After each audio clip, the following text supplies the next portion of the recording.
Or are you saying no because you're afraid? Helga glared. The decision was easy for you. You and Jen didn't have much choice. She had to move here.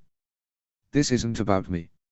No, but you talk about it like ending the best relationship I've had in years was an easy decision. Helga said, her breath suddenly hitching. She abruptly stood and stalked for the stairs, her blue eyes strangely bright. Finn turned in his chair to follow her, as he was prone to do. He was stubborn and she was stubborn, and best friends as they were, he wasn't about to let her run away so easily. Except Genevieve gripped his arm and held him firmly in his seat. Leave her be.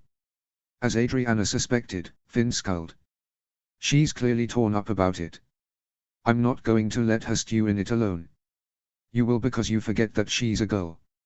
No amount of fearless Finn stubbornness is going to fix this in 5 minutes. Finn took a deep breath and huffed before sitting back in his seat, placated for now. Well, she's running from the real issue. You know that, right? They'll work it out. Finn gave a derisive laugh and shook his head. You don't know Helga like I do. She'll run from the truth and let it eat her alive, but she won't change her mind. I don't want that for her. Me neither. Thorin said, standing and setting his mug down on a nearby tray. Which is why I'm going to talk to her. No offense, buddy, but I am a little less brash than you. Patting Finn on the shoulder as he left, Thorin also disappeared down the dark stairs. Adriana felt horrible. If I hadn't poked fun at her, then she never would have said anything. Finn said. Helga doesn't talk about her problems, she buries them until even she forgets about them. The fact that she even mentioned it is shocking to me, but that only proves my point. It's eating her alive. Genevieve shook her head. Thuggery was teasing me earlier today and I even asked when he was going to propose to Helga. I was joking, but he was so embarrassed. I assumed it was because our brothers were all there teasing him, but now. She trailed off and sighed. Adriana gazed around the fire at their friends. All of them had once had relationship problems. She and Eric had an entire life's worth of struggles. Cliff and Taryn had nearly been forbidden from seeing each other, Inga had once loved Finn and snubbed Alton, and Evan had had to overcome shyness in order to take a chance with the beautiful Morgan. Genevieve and Finn had even broken up for a short time. Relationships were hard. They were painful at times. It wasn't simple, no matter how easy other people made it look. This didn't mean that Thuggery and Helga would ever get back together, but a spark of hope still filled her chest. Everyone had ups and downs in their relationships.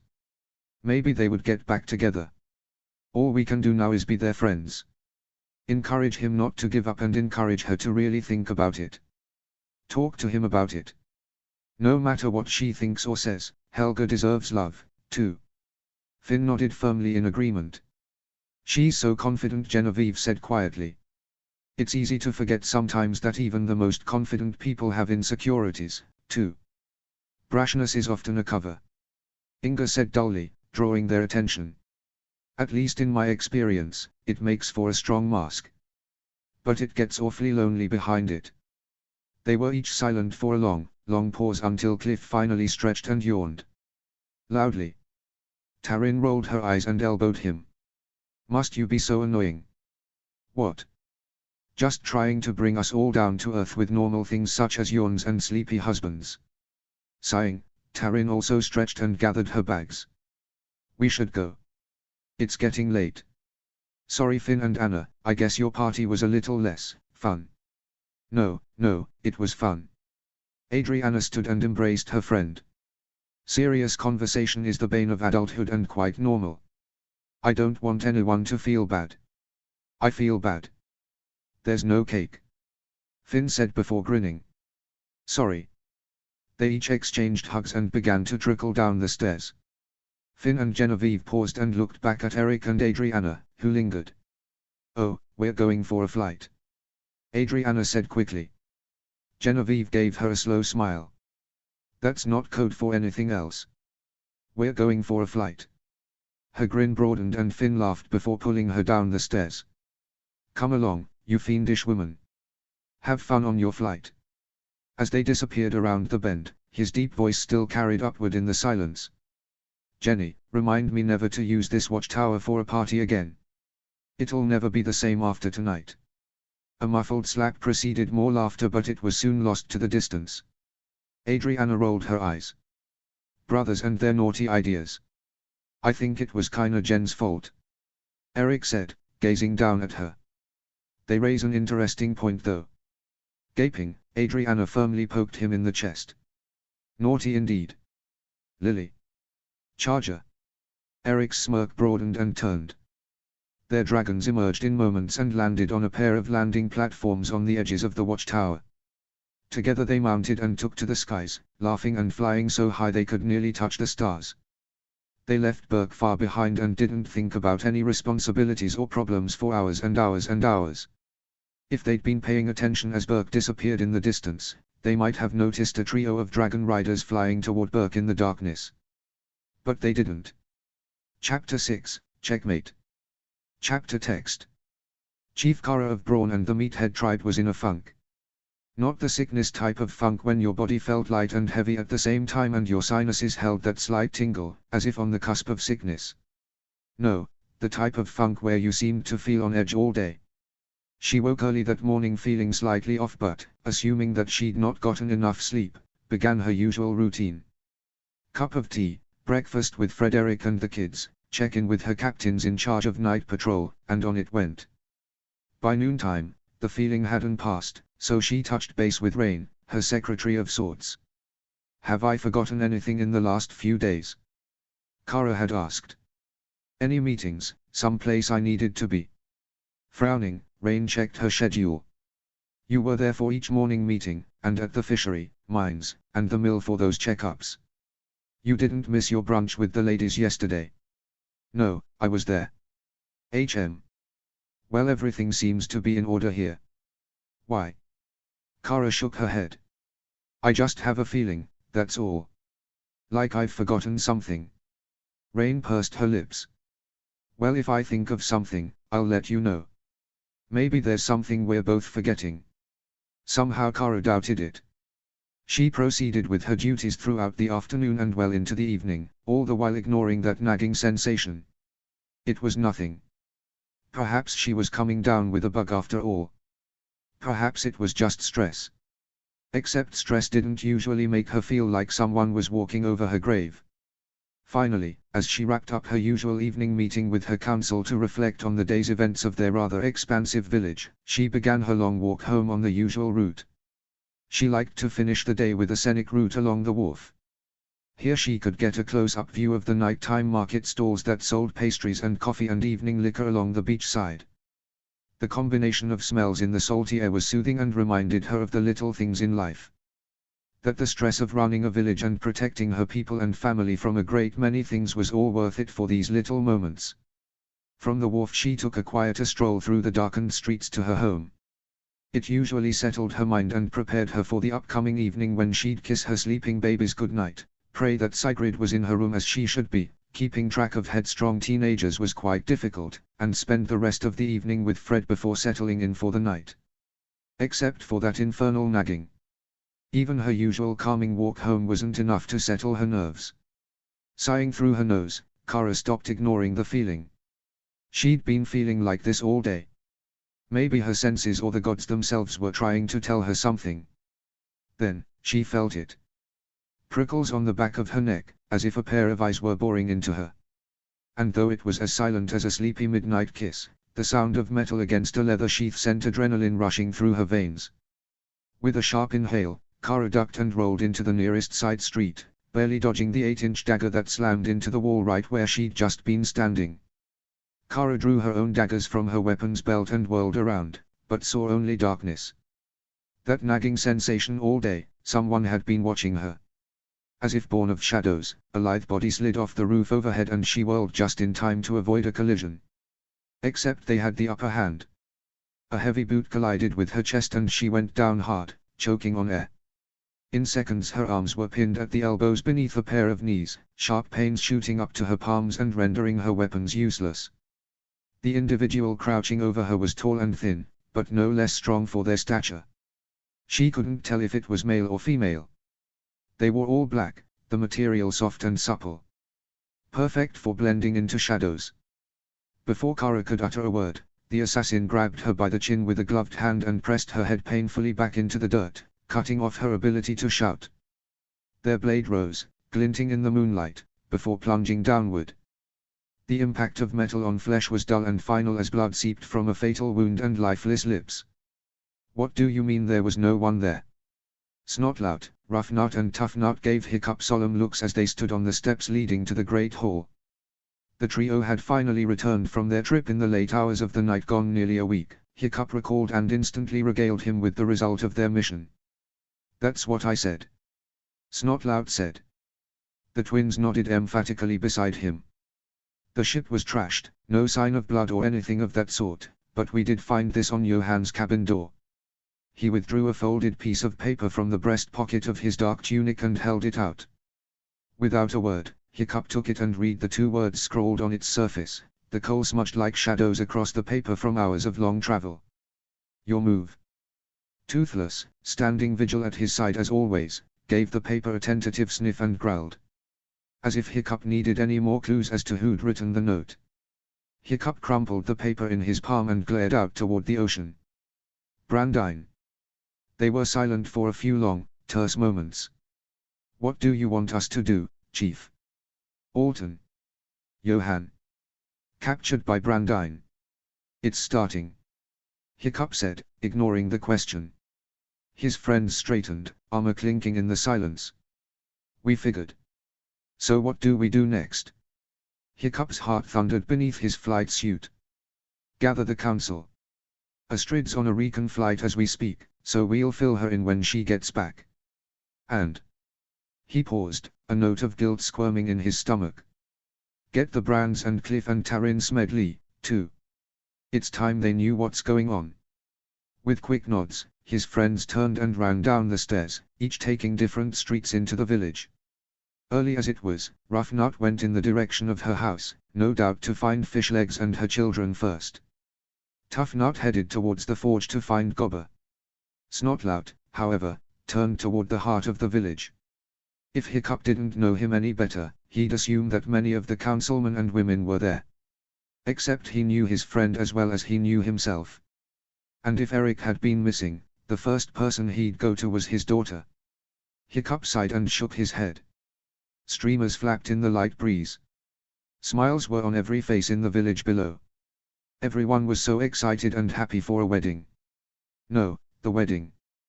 People had talked about Finn's wedding for years, it seemed, long before he'd ever met Genevieve. Strong, spirited, fearless Finn. Loved by some, hated by others. But no less popular. His would be the wedding of the decade. And now. As if sensing his darkening thoughts, Toothless warbled and bumped his shoulder with his velvety nose. Hiccup exhaled a rough breath. You're right, bud. Maybe it's not so bad.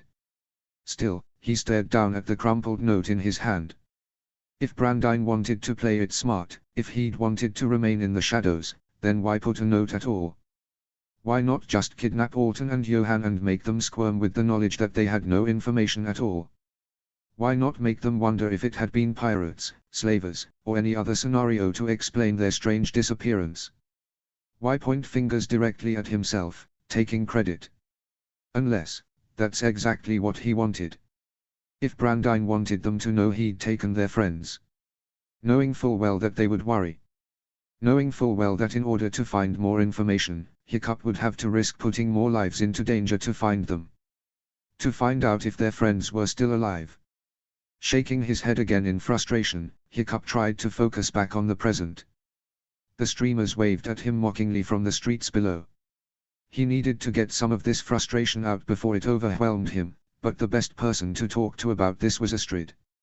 Anyone else would be needlessly worried and take on the stress that he and his wife alone should carry. Plus, she could cut through his anxiety like a knife through softened butter, force him to think through things logically and calmly. No one else could get through to him like she could. Except Finn. He did take after his mother after all. A brief moment was all it took to consider talking to his son before he quickly tamped it down. Finn didn't need to be overwhelmed by worst-case scenarios. He had a wedding to think about. And if he was being honest, if he was talking to Astrid, he would be permitted to admit that he felt guilty should something happen to ruin their son's wedding day. To admit that to Finn. Groaning, Hiccup spun on his heel and marched up the stairs. Already he was overthinking it all. Astrid. Astrid will be home from her morning recon flight and we'll talk then. For now, focus on the meeting. The stern words to himself helped. Toothless bounded past him up the stairs, his green eyes glinting in the morning light. The sun was rising in the distance, lighting the cloudless blue sky that was sure to be the beginning of an otherwise beautiful day. It'll be fine. We'll figure it out. We always do. Nodding to himself, Hiccup shoved open the doors to the great hall and stalked for the head table to prepare himself for the uncomfortable meeting ahead. Worry. Fear. Rage. Those were the only things that seemed to fuel Inga's days. Her routine hadn't changed. Well, mostly. She woke with the dawn, had breakfast, went to work, and returned home again. Everything was as it had always been. Routine. Dull, repugnant routine. Maybe it wouldn't have fazed her if she didn't have the sensation of falling through the air every time she took a breath and remembered that Alton might never send her a letter again. Might never come home. She tried to stay positive. Tried to hope. But she wasn't the Haddocks. She was a Jorgensen. Sitting idly by, watching others make decisions, waiting. These were not Jorgensen traits. And she was done with it. Her steps were swift through the decorated streets, though she hardly noticed any of it. She was on a one-track mind. She'd sat around and waited this last week for news, any sight of her father's return with something, and when he finally showed up 10 minutes ago with blue eyes full of regret and open arms as if he expected her to fall to pieces, she'd nearly fallen to her knees. Not dead. Just missing. Just disappeared. Brandine. His fault. I can't go on like this, I need answers, and I needed them yesterday. Anger roiled through her veins. The chief was calling a meeting soon to tell Alton's family the news. Because no news meant they were allowed to know what was going on apparently. What was Hiccup thinking? He was a smart, wise man, but what was he thinking? Inga was so angry as she strode to the hatchery that she nearly ate dust when she collided into a solid chest as it was exiting the solid doors. Whoa, easy Jorg. Move it. Inga slapped down the hand, setting her back on her feet, and almost didn't register the familiar red hair and blue eyes that narrowed. I don't have time for you, just get out of the way. She left Finn standing at the door, looking perplexed. It was his fault, too, she reasoned. He could have done better this last week to find more news, not stand around and wait like. Huffing, Inga shot up the stairs. That wasn't fair and she knew it, though her heart burned in her chest like it was on fire to even admit it. He was getting married in 2 days. What else was he supposed to have done this past week except probably miss out on important things he needed to be a part of? Still, she wanted someone to blame. She took the final staircase that led to the 4th floor and only then realized she was breathing rather hard. She forced herself to slow, to take a few deep breaths. She might not fall to pieces as her father feared, but she may find herself on the floor for other reasons entirely if she didn't relax. Curse the obnoxious head injury she'd suffered all those years ago for making her body cave in on itself when she needed it most, when she needed to focus. Because what was going to happen next? Finn and Genevieve's wedding was in 2 days. What did Hiccup plan to do next? Would he think about the next steps before making a decision, as he was prone to do? That meant another group of soldiers wouldn't leave to find Alton for at least another 3 days, if not more. If Brandine really had them held captive, Alton and Johan didn't have time for them to sit around and twiddle their thumbs, wedding or no.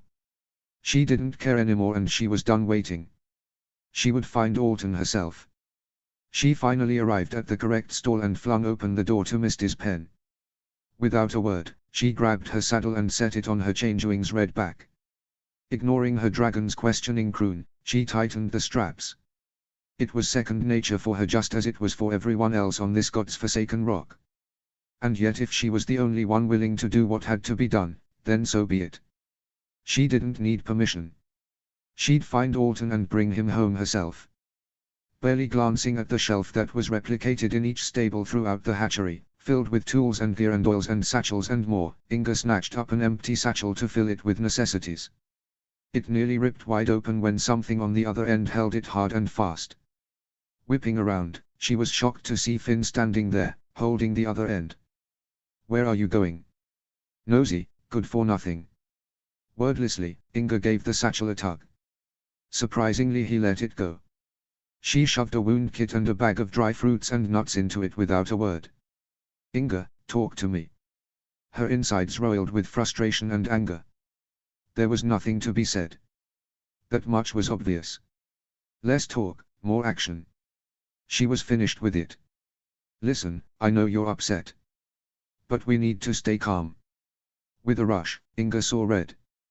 Whipping around, she shoved him in the chest. "How could you? You, out of everyone, how could you just sit here and do nothing?" A flicker of hurt flashed in his eyes, but he stood his ground. "It's not that simple." It was pretty goddamned simple when Adriana disappeared a few years ago. Inga shouted. "Or does it only apply when it's the people you love? That's not fair and you know it. The situation is completely different." Inga gave a shrill laugh. "Right. It always is." She turned to put the satchel inside her saddlebags. "So tell me, if it was Genevieve, would you be sitting here waiting for a search party?" Finn said nothing. "Of course not. You'd be out there risking your neck, because the rules don't apply to you. So what are you going to do?" Finn demanded. "Rush out there to the place they disappeared and then what? Hope that Misty can get a trail that's more than a week old. That's what the chief sent my dad and the twins out to do," Inga said, whipping around. "Why is this any different?" "Because you're a healer, not a soldier. Because you'd be dead within minutes of finding Brandine and his men." Inga froze. Though his expression was firm, his eyes were sad. "Then come with me," she asked, voice turning brittle. I know your wedding is in a few days, but come with me. Help me find him." Finn shook his head. "Inga, I can't do that." "You know why I can't do that? Because breaking Daddy's rules doesn't apply except when you want to." "No, because I've already lost one friend to that psycho, and I'm not going to lose you, too. Because our people need me here. Gone are the days when I can rush off into the sunset to do whatever the hell I want. People are depending on me, Inga, and that includes you. And if that means I have to throw you in a cell to protect you from yourself, then so be it." Against her will and all her better judgment, her eyes filled with tears as a feeling of despair and helplessness rose up in her chest. She tried to tamp it down, but it rose up and up and up. "Please. Please, don't do this to me. I'll do anything you want." "Then stay." Finn took her shoulders and bent lower to meet her eyes. "Please. I know it's hard. I know you're worried. But I need you to trust me. We'll do this together. As soon as I know anything, you'll be the first to know." "That's not good enough." "I know. But Alton wouldn't want you to rush headfirst into danger. Not for him. Not like this." And it was these words and the truth in them that sent the tears spilling down her face. Her face crumpled and she began to cry in earnest.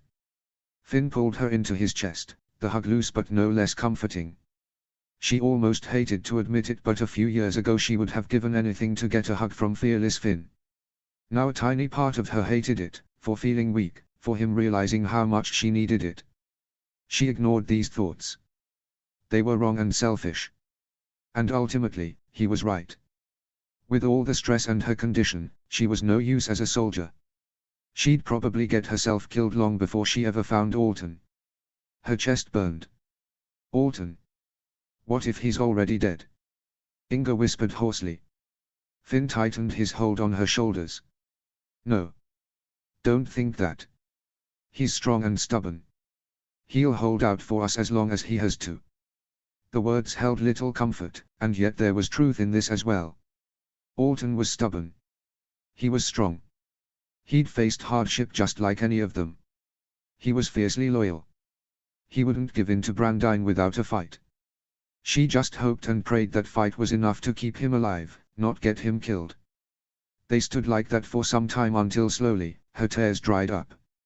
She felt a nudge at her waist and realized Misty had pressed her nose there, warming her down to her bones with a long breath. Slowly she pulled out of Finn's arms and gave her dragon a scratch. She wiped the tear tracks off her face and sniffed, suddenly feeling immensely awkward. "Sorry. Don't apologize," Finn said firmly. "Let me help you take all this off." Nodding, Inga began to undo the buckles on Misty's saddle. They worked in silence for a few minutes, returning everything to how it was and careful to wipe her dragon's poisonous secretions from the leather. Someday this was shaping out to be. She was quite sure Finn had more important things to do today than keep her on the ground, emotionally and physically. They finished putting Inga's saddlebags away and left the store, though not before she promised Misty they would go out for a flight that afternoon. It would be good for her to clear her head and Misty could stretch her wings. Right now though she would remain on the ground and resist any more temptation to take off. Still, as a gong sounded over the still waking village, sounded the alert for a council meeting, Inga's spine stiffened. She'd be joining that meeting. She wasn't on the council, but she didn't care. She'd hear what Hiccup had to say for himself, what the plan was. And if she needed to give the chief a good throttle to get something done around here, so be it. Brandine took a deep breath into his lungs and exhaled. The acrid scent of smoke wasn't exactly pleasurable, and yet the sight of the burning village around him was a sight for sore eyes. It well made up for the burn in his throat and lungs. With a pair of swords strapped over his back and dressed in black leather, he smirked as villagers flinched away from him as he strolled down the desiccated street. He wondered if it was the smile, the clothes, or the black war paint stretched down his face like an ill-placed tattoo that caused the most fear. Then again, he supposed any well-off person would be terrified if they saw him approaching. His grin broadened. Chaos. Finally, chaos. Too long he'd been waiting. Finally, he could step out of the shadows. The clash of weapons and screams of dying men was a cacophony of music around him. Perhaps he could understand Slaver Anton now. He'd been chasing this for so long, he didn't realize how much he'd enjoy it. The destruction of an entire village. Well, not entirely. Just enough until the people knelt. Already so many had pledged fealty to him. Their rightful chieftain. Not the fake from another village, only offered this land, his people because there was no one else who wanted them. So long ago, Dagur the Deranged, their rightful leader, was dethroned and childless. So they were pawned off to the next heir in line from another village. Except Berserker had an heir. Dagur the Deranged might not have been successful at many things, but keeping his best, most precious secret, well, it had perhaps been his greatest success. Brandine paused at the foot of the stairs to the Great Hall. His Great Hall. Spinning in a slow circle, he surveyed the fires eating their way through homes, businesses. His soldiers tore down stalls and upturned shop tables, dragged shop owners into the streets and threw them to their knees. Renewed shouts echoed down the street as no less than 4 dragons were grounded. Viggo, it seemed, was holding up his end of the bargain. Indestructible green chains lashed snouts and claws, incapacitating the massive fire-breathing lizards before they could escape or fight back. For all of the archipelago's planning, it had taken no less than a few hours to take Berserker Island. To be fair, it had been a surprise attack. No one expected to be attacked in the dead of night, and his secret weapon was nothing to be scoffed at. It practically rendered his ships invisible. Not to mention their use of the trade route. Before Viggo's men had taken him away, Brandine had given Alton a warm smile. "Thank you, Alton, for your services. I'll be sure to send you a thank you card when my empire is built." Weak and shaking, Alton had only enough energy to raise his head and spit on Brandine's boots. Brandine had merely smiled as one of the guards hit him hard enough to send him to his knees before dragging him away once more. He still wasn't sure what Viggo wanted with the boy. He was utterly useless to them now, even Viggo. What could he possibly hope to gain from keeping Alton alive? "Sir." As the sun began its morning rise across the sea, Brandine turned in time to see a group of a dozen soldiers approaching with a blonde-haired man in their midst. They parted and the largest shoved him to the ground with a painful lurch. "Ah, Chief Sven. How nice of you to drop in," Brandine said, facing him. Sven's blonde hair and face was caked in blood as he struggled to his hands and knees. He glared up at Brandine with a look of pure loathing, and yet his expression was calm. "I have to hand it to you, I'm disappointed," Brandine said. "Years to prepare for something like this, and that was the best you could do. I give myself full credit of course for stealth and cunning, but even you have to admit that was sad. What would your idol Hiccup say?" Sven said nothing, instead glancing around at the remainder of his people held at sword point all around him. And those that had abandoned him, joining their rightful place at Brandine's side. "Cool and calculated, as always," Brandine said. "You've got nothing to say. No pleading or gnashing of teeth. Do you even want the throne?" Sven's eyes snapped up to his. "All you care about is power and revenge.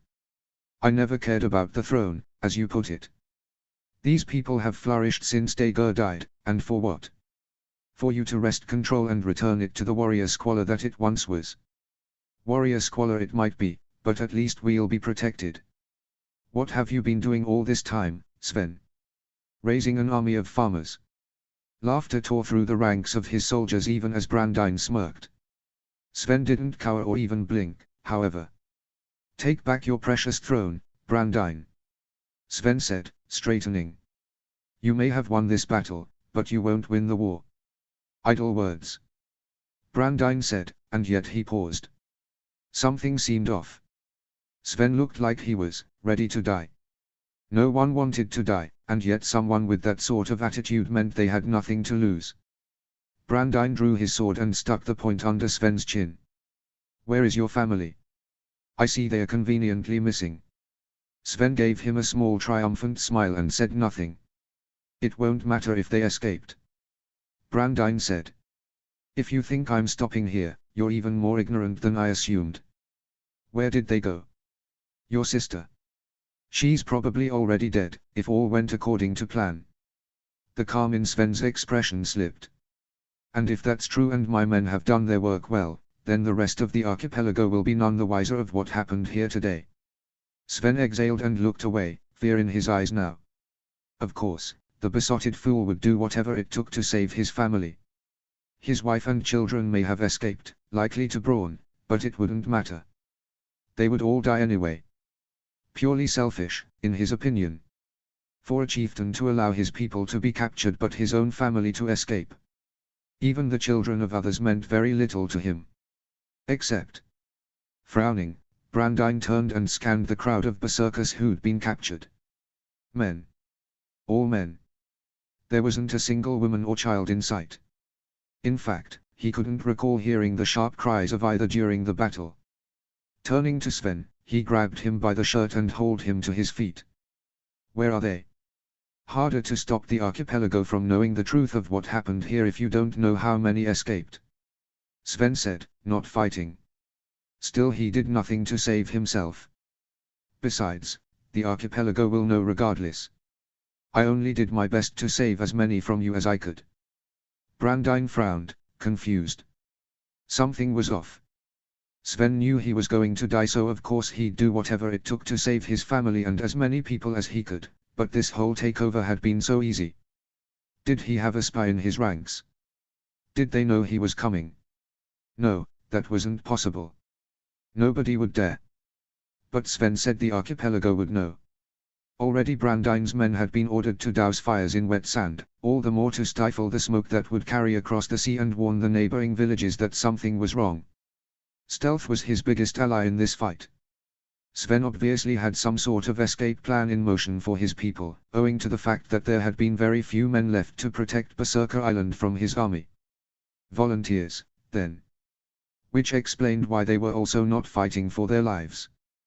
Glancing around at the captured Berserker men, none of them were looking to him to pledge their fealty or conversely begging for their lives. Many were glaring at him and the soldiers with a fire in their eyes bordering on arrogance. Others were praying, eyes closed and murmuring. A cold sense of dread swept through Brandine at that. Sven seemed to realize he was catching on because he gave a low laugh. Brandine whipped around. "Checkmate," Sven whispered. Not bothering to reply, Brandine shoved him back to his knees and shouted, "Evacuate." Confused murmurs broke out from his men as Brandine sprinted down the nearest street. Soldiers shouted in confusion and then dropped what they were doing, following after him. He ignored their questions and confusion and ran as fast as he could, only continued shouting to evacuate, to get as clear from the village as possible. Leave the fallen. Leave the wounded. Leave the dragons. Leave the traitors who wouldn't kneel for him. They were all dead anyway. Get to the ships.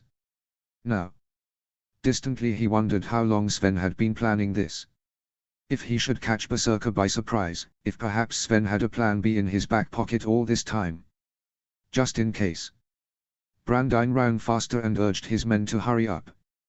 They would not lose their element of surprise. But there was nothing he could do. Any time he might have had been wasted on pillaging and arrogance.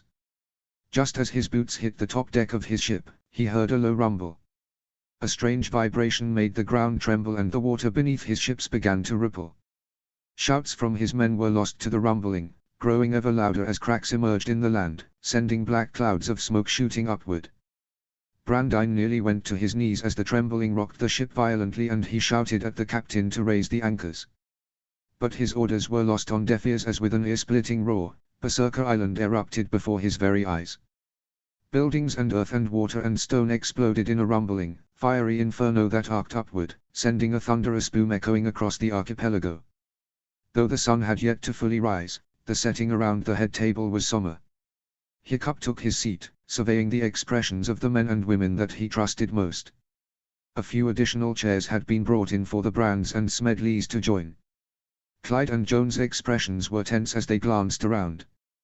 Cliff was holding a quiet conversation with Eric, who squeezed his shoulder and strode to his seat. Taryn's hand was holding Cliff's tightly while the other was resting on her swollen belly. A pang of fear went through him but he kept his expression clear as Gobber called for order. He only hoped and prayed that the news would not be too much stress on Taryn above all others. She was due to give birth very soon now. And if she went into labor early because of him. With a jolt, he realized everyone was waiting for him to speak. "Thank you for gathering on short notice so early," Hiccup said. He glanced to his right to meet Astrid's eyes as he always did before remembering that she was on patrol. Clearing his throat, he sat forward and folded his hands. "I'm afraid I have bad news." Slowly meeting Clyde and Joan's eyes, he began to explain about the note from the terrible Terra Maybell as well as Snotlout and the twins' journey to investigate. Joan's palm slid up to cover her face as he spoke while Clyde's expression slowly turned stony. "We know. Cliff informed us the other day," Clyde said into the silence once he'd finished. "I wondered when you were going to tell us." Hiccup glanced at Cliff, who didn't look the least bit ashamed. He could neither blame him nor the kids, whoever had told him. Probably Adriana or Eric. "I didn't want to worry you unnecessarily. I prayed it wasn't true," Joan said in a hoarse whisper. She raised her face, her eyes filling with tears. "We have no idea where he is." Hiccup slowly shook his head. "I'm sorry, no." "Well, what measures are we taking to find them?" Clyde demanded. Hiccup opened his mouth to reply, but Finn beat him to it. "According to Snotlout and the twins, they weren't taken by dragons. Even if they were, their scent is long gone."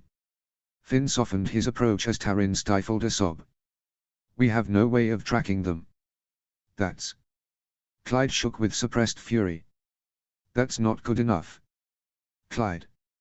No. If it was your son missing, you'd be burning the archipelago to ashes to find him." Clyde roared. "I never said we wouldn't try to find him, Clyde," Hiccup said firmly. "I'm not making exceptions. Please don't think that I plan to write them off as not worth the risk because I'd never." "So what are you planning then?" Inga demanded from her seat between her parents. "I got the note from Maybell a week ago. If it took my dad that long to get there and come back, then Alton and Johan have been missing for more than a week. So sitting here talking about it is just wasting time. Baby, we only just got back today. And it's important to have this conversation," Snotlout said. "We don't know where they were taken. But we can surely use our brains and start at the place they disappeared," Inga said, her face reddening. Which you and the twins could have done by just staying there and starting your search, but no, you had to run back to Daddy Hiccup. Inga. Heather interrupted as Hiccup winced. When we are given orders, we follow them. Yeah, that's all anyone does is follow orders, but nobody stops to consider if there's a better idea. So now, by the time we fool around talking about the issue and make plans and wait around for Mama Astrid to come back to double check every loophole. Inga, enough. Will already be another week before we even get there. Alton and Johan will be gone for weeks by the time we stop twiddling our thumbs. Hiccup listened to all this with a calm expression, her words pelting him like stones. She was right, of course. He'd never be so arrogant to say otherwise. But they needed to be careful. If Brandine was no. Brandine was making his move. Everything they did now had repercussions. They couldn't launch headlong into danger without considering their options. Still, Inga was right. Clyde was right.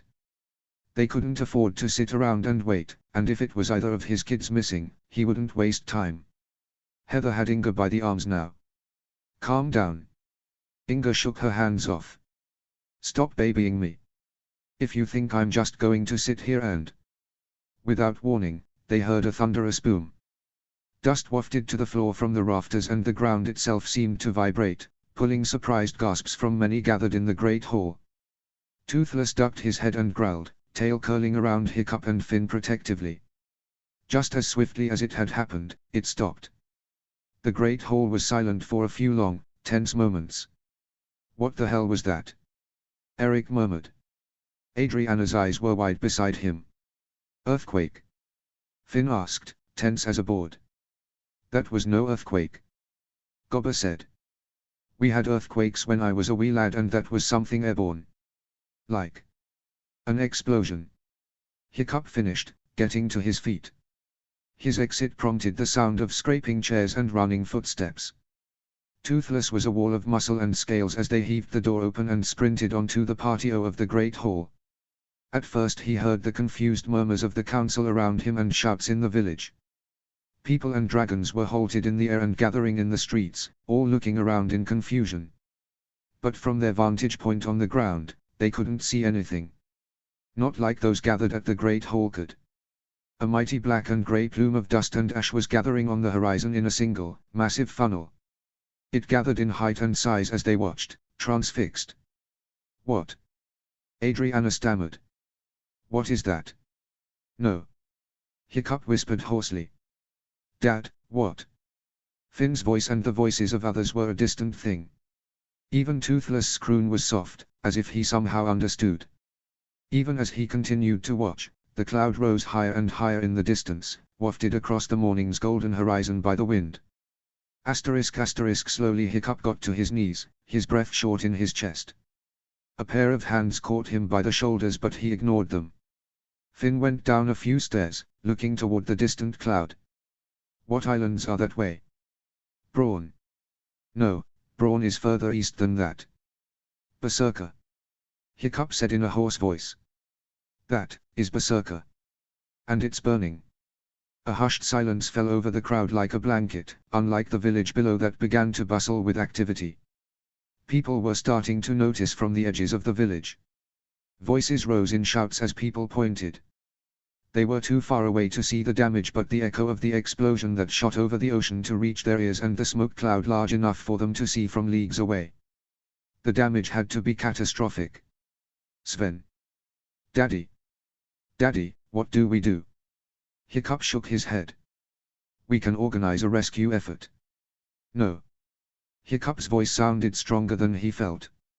He looked around at the stunned faces of his council, his kids. No.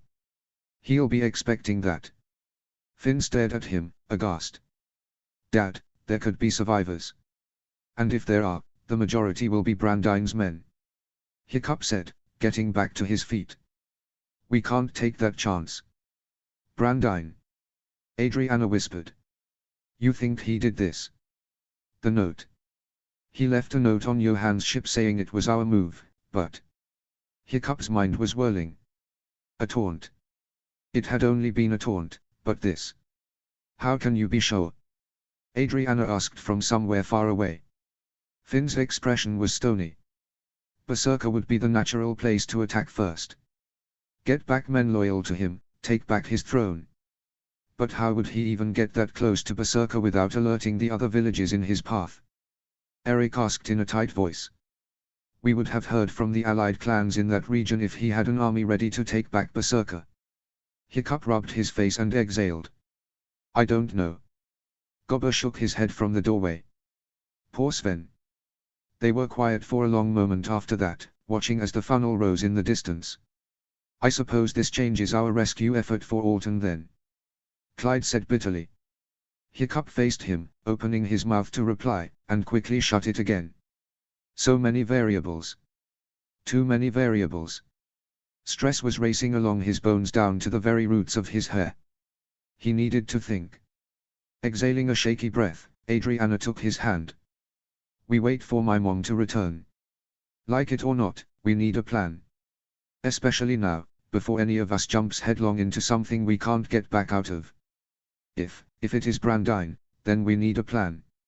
A good one. Inga and Clyde both gave her scathing looks. Though it likely pained him to do so, he looked away and nodded. We'll do everything we can. Erik said. Inga gave a disgusted scoff and tramped down the stairs. Finn opened his mouth but she shoved him aside and took the stairs two at a time before stalking into the village. Heather sighed and, patting Hiccup's arm, ran after her daughter. I should have stayed at the ship. Snotlout said as the Brands descended the stairs. Tried to do more. Snotlout. Hiccup, if you say I was just following orders, I might have to hit you. Adriana scowled. No, I was going to ask what would happen next if you three were lost, too. Hiccup asked, meeting his stern gaze. 5 minutes ago I was ready to draw up plans to send out a search party, but now. He threw out a hand to point at the smoke cloud, now streaming across the ocean for miles. I can't afford to send anyone out. Snotlout shook his head. You let fear rule your decisions too much, Chief. And yet it saves lives. Hiccup shot back, temper rising. Does it? Snotlout demanded, whipping back around. Whose idea was the trade route, Hiccup? Whose idea was it to sequester all the islands together in their little bubbles to protect themselves? Well now, look. He too threw a hand out toward Berserker. It didn't seem to make a hell of a difference, did it? Not for Alton and Johan and not the Berserkers, who were our friends. I know that. Hiccup shouted. In case you forgot, before Sven was your friend, he was mine. He's the one who trained with me for the duel with Dager, and who was spitting insults from the sidelines, supportive as always. You. Snotlout's face went red. Yeah, well his death's on you, Hiccup. After all, you picked him for the job as Berserker Chief, too. Hiccup went still, his heart thundering in his chest. I do the best I can, Snotlout.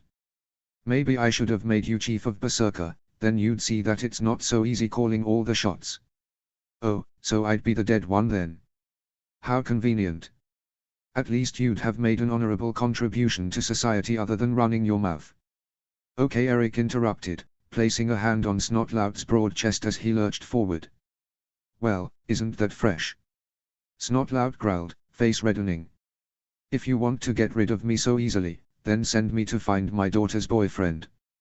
Or better yet, maybe I'll just go and do something useful. At long last, Finn interrupted.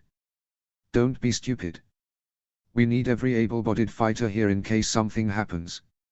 Snotlout gave a dark grin and faced Finn. I don't take orders from you. And if you were half of Inga's friend that you claim to be, you'd go with me. Finn pursed his lips as Snotlout shoved past and tramped down the stairs. They were silent for a long pause while Hiccup watched that funnel on the horizon grow. We can't have infighting. Erik said suddenly in a firm voice. And we can't afford to fall to pieces. Adriana nodded. Though there was fear in her green eyes, they were also filled with determination. You knew. Finn said quietly. The explosion wasn't an accident, was it? Hiccup shook his head. It's a message. Sven always knew that he had the biggest target on his back, by definition of being Chief of Berserker. So he made a plan to to rig a set of explosions in the caves beneath the island should Brandine catch them by surprise. The kids were silent for a long, long moment. But what about his own people? Adriana asked in a hushed voice. His wife and kids. That was part of the plan. He took volunteers from his own army to cause diversions to give the majority of his people, including his family, time to escape. Hiccup paused, fighting the sting in his eyes. I told him not to. I didn't. I didn't think it would come to this. Adriana pulled him into a hug. It's not your fault. Sven made his decisions, too. Just as we do. Though it hurt to agree, though he wanted to argue, he nodded. Sven and his men had sacrificed themselves to protect their families and to warn the rest of the archipelago. He wouldn't dishonor their memory by fighting the truth of it. But Eric had raised a valid point. How didn't any of the other villages see an armada entering the archipelago to attack Berserker? Why hadn't they been warned? Jade, Millie, Kara, any one of them should have sent a letter by Terra Mail. Eric's expression was somber. Where are the refugees headed then? Slowly, Hiccup pulled out of his daughter's embrace. Brawn. Anyone loyal to Sven would go to his sister Kara, who is technically their chief now. How could they escape though? Adriana asked. Similar to Berk, Berserker has a series of tunnels beneath the island that lead to the sea. Nobody knew about them unless you did. Hiccup sighed. Sven probably has had ships rigged up and an evacuation process in place should the worst happen. For years? Eric asked. I mean, exceptional planning, but how does someone keep up with that level of planning, all based on the assumption that something might happen? Hiccup shook his head. I think after the convocation, Sven always knew something would happen. Maybe he was the smartest out of us all in the end. Their eyes simultaneously returned to the smoky horizon once more, somber. Hiccup felt a deep sense of loss. Sven had been a good friend over the years, beginning with teaching him better fighting techniques for the duel. Their friendship had begun in dire circumstances. He only wished that it hadn't ended so soon. He wished he could have done more. It doesn't feel right. Finn said. Dad, we should do something. We are doing something. Hiccup said, strength returning to his voice. If anything, Sven's plan worked. It bought us time. Get the embattlements ready and men on the borders. I don't want a speck of ocean not being watched. As soon as your mom gets back, we'll gather for another meeting. Though Finn pursed his lips, he nodded and descended the stairs without another word. As captain of the guard, it was his duty to organize this sort of thing. Giving him something to do would help him feel useful besides. Because at the end of the day, Sven made that explosion go off to warn them, which meant one thing. Brandine was a few hours away, which also meant he had men at his disposal. They would need to plan their next moves very carefully. Adriana watched as her brother reached the end of the stairs and sprinted away. At least Jen got home before all this happened. Eric nodded. Lowering his voice, he asked, what are we going to do about Alton and Johan? Hiccup exhaled through his nose and said nothing. He wished he had a plan, knew he was expected to have a plan. Perhaps he would have one if Berserker hadn't, but now. Mom will provide clarity. She always does. Adriana said, reading his silence correctly. In the meantime, we need to stay calm. Hiccup looked into her green eyes, twins to his own. There was fear there, her worst enemy making his move at last, but there was also determination. Firm, unyielding determination. He could take a leaf out of her book. Taking a deep breath into his lungs and letting it out, he nodded. Satisfied, Adriana released his hand. I'm going to pick up Darin. Keep me posted. Aren't you going with her? Hiccup asked Eric as she descended the stairs. Eric shook his head, gazing around at the rest of the council talking in hushed voices. Cliff and Tarin were sitting just inside the great hall, looking pale. I'll be inside.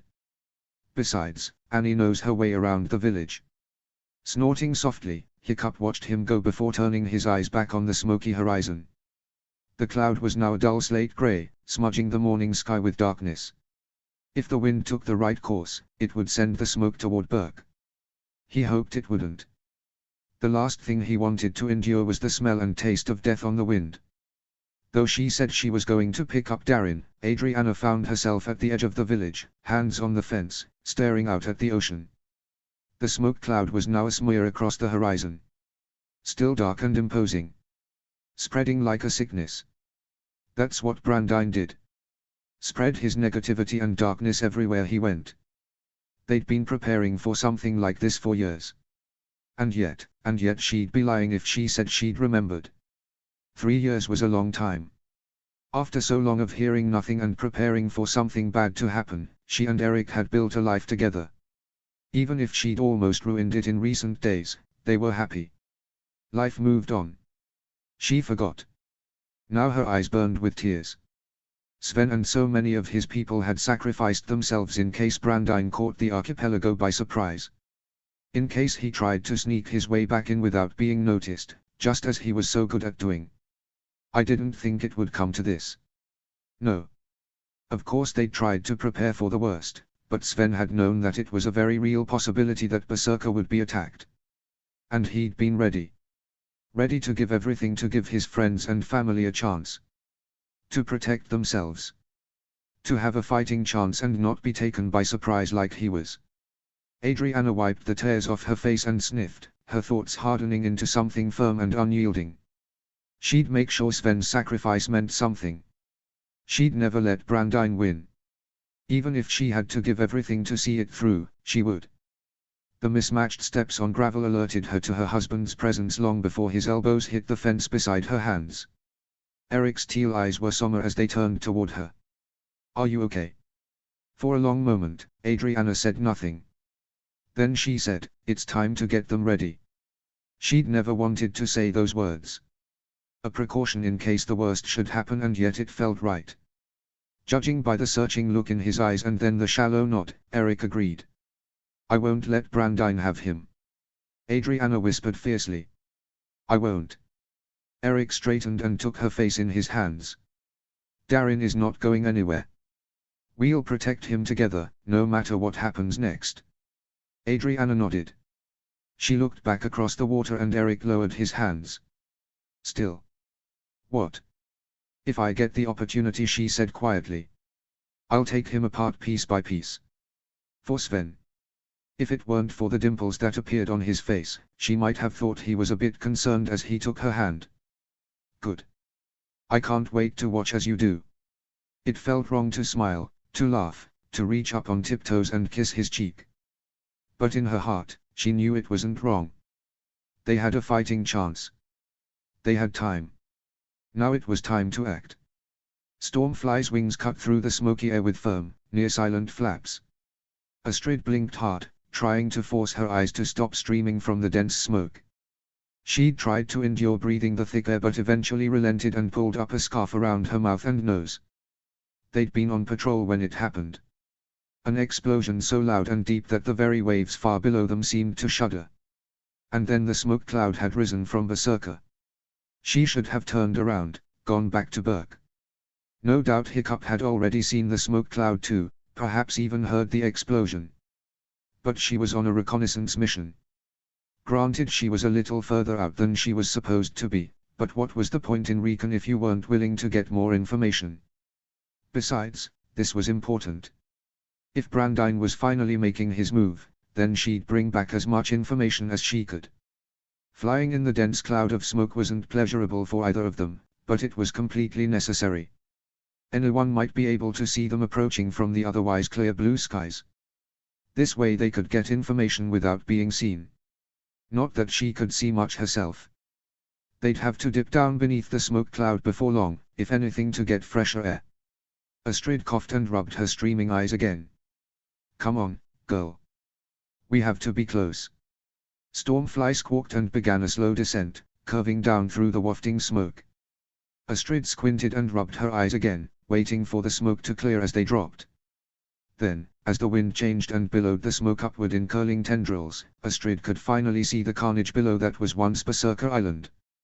Despite herself, despite all the things that she'd seen in her life, nothing could quite prepare her for this.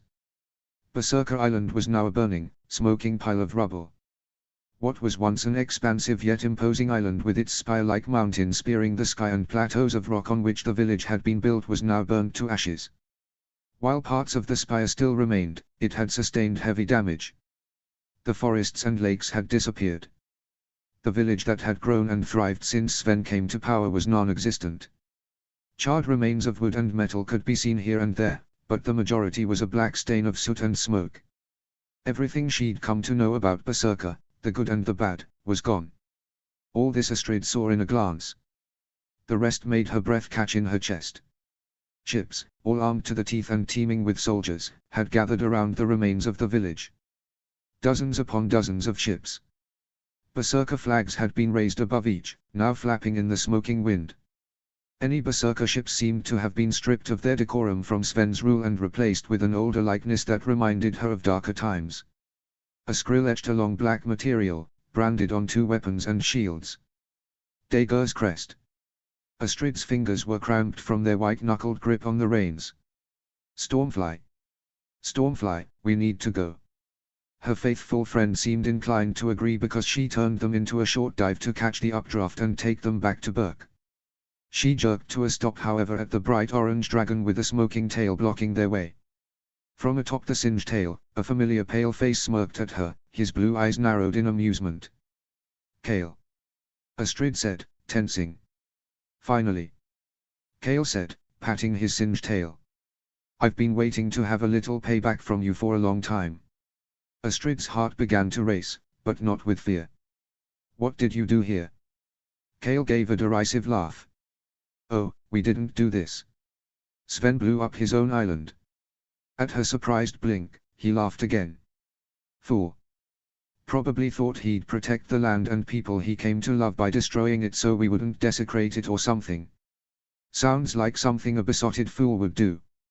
Astrid shook with rage. She needed to get home, back to Berk. Carefully, she pressed a hand to Stormfly's neck, silently telling her to be ready. Those who don't know love would never understand sacrifice, Kale. But after everything your sister did for you. Oh, shut up. Kale spat. Heather only did her duty as my older sister by taking me in, but that doesn't mean anything. My parents might have died in an accident, but what happened after that? Just like Brandine, we were dealt a bad hand and we were expected to just get over it and move on. Nobody bothered to see anything from our point of view. His words stirred old feelings from the days and months after Binen died. When Finn had been so angry. She pushed the thoughts away. Eric understands that same sort of loss. Astrid countered, checking to be sure her feet were properly secure in their stirrups. He also lost someone he loved by fire, just as you did. But he didn't become a psychopath. What exactly do you have to gain from all of this, Kale? It gets you nowhere and doesn't make you feel better. Kale grinned. Maybe I'm not trying to fill the hole in my heart, Astrid. Maybe I'm just trying to crash and burn and take as many of you with me as I can. His sharp inhale was all the warning she needed. With a sharp twist, Astrid pulled Stormfly to the side and they dropped into a steep dive, barely missing the pinpoint accuracy of the Singed Tail's fireball as it was flung toward them. Stormfly twisted in midair and slashed her tail up toward the Singed Tail's body, Astrid clinging on with her knees. A spray of green acid shot out of nowhere and melted the spikes before they could hit their target. The remnants of the acid that didn't make contact fell toward Stormfly's exposed belly in deadly droplets. Astrid gasped as Stormfly squawked and yanked out of the dive, now fighting to stay airborne as not one, but 2 Changelings attacked from both sides. The collision nearly knocked Astrid out of the saddle but she shouted with rage and somehow managed to stay seated. The pair of riders on either side of her swung weapons and she ducked backward, watching with a small grin as they hit each other with cries of pain. Kicking the wounded arm of one, Astrid hauled herself forward and pulled a knife from her belt. She slashed the saddle straps before he could recover and shoved him away as he slid off his dragon. With a yelp, it dove after its rider and disappeared into the smoky abyss. A sharp pain shot up Astrid's arm and she jerked back, barely missing the second mallet strike from the second rider, his hand bleeding. Stormfly also cried out in pain as the Changewing swiped at her jaw with its teeth. Stormfly tucked in her wings and Astrid barely had a moment to hang on before they twisted away. Stormfly's tail spines made contact at last and the changeling gave a sharp cry of pain before falling away. Shoulder throbbing, Astrid grabbed the reins and banked left, shooting for the opening that would allow them to escape. With a blast of heat, a fireball came dangerously close to Astrid's face as Kale and his singed tail dove nearly on top of them. The ocean loomed below. Too close, they were too close. With a grin, Kale yanked his singed tail away from them and watched as Stormfly flapped harder to regain height and speed. Panting, Astrid urged Stormfly higher, faster, but knew Kale and the others weren't just backing off to let them go. There was no way. The sound of wood slapping wood and rushing rope echoed in her ears behind her. Astrid turned and in near slow motion saw the spear flying towards them from a nearby catapult. Without a second thought she threw herself out of the saddle, missing the spearhead by a hair's breadth. Then she was airborne and plummeting headfirst toward the water. A sharp squawk sounded somewhere over her head as Stormfly lost control and plummeted with her. Astrid tried to turn in the air to find the reins, the saddle, Stormfly's wing, anything. The ocean rushed up to meet her, filled with debris from a destroyed village. Hiccup. She hit the water with a resounding crash that sent her reeling and plummeted down, down, down in a torrent of bubbles. It felt like ages before she slowed, before her limbs could fight the downward surge. She fought the pull of gravity, of the water, of the darkness as her vision swam. Adriana. Finn. No. Then the darkness swept in. Chapter 7, Right Arm. Chapter text. The ship had finally settled. Alton had been in a restless, utterly sleep between the shivers from cold and probable fever, hunger pangs from the lack of proper sustenance, even if Zoe did try to sneak him something better than rock-hard bread, and despair he tried to keep at a healthy arm's length. Too bad his arms were less than healthy at the moment or it might have made a difference. He'd grown used to the shouting of the men above decks. He was no stranger to heavy footfalls on the deck of a ship and the shouted commands that came from any shipyard. So it was strange when the ship had gone silent. Eerily silent. He'd been transferred to Viggo's ship the day before. The innards of the giant beast were no different than that of Brandine's, except now he didn't have to stare at the bloody wall where his best friend had met his end. Perhaps Viggo required his men to be quieter than the norm.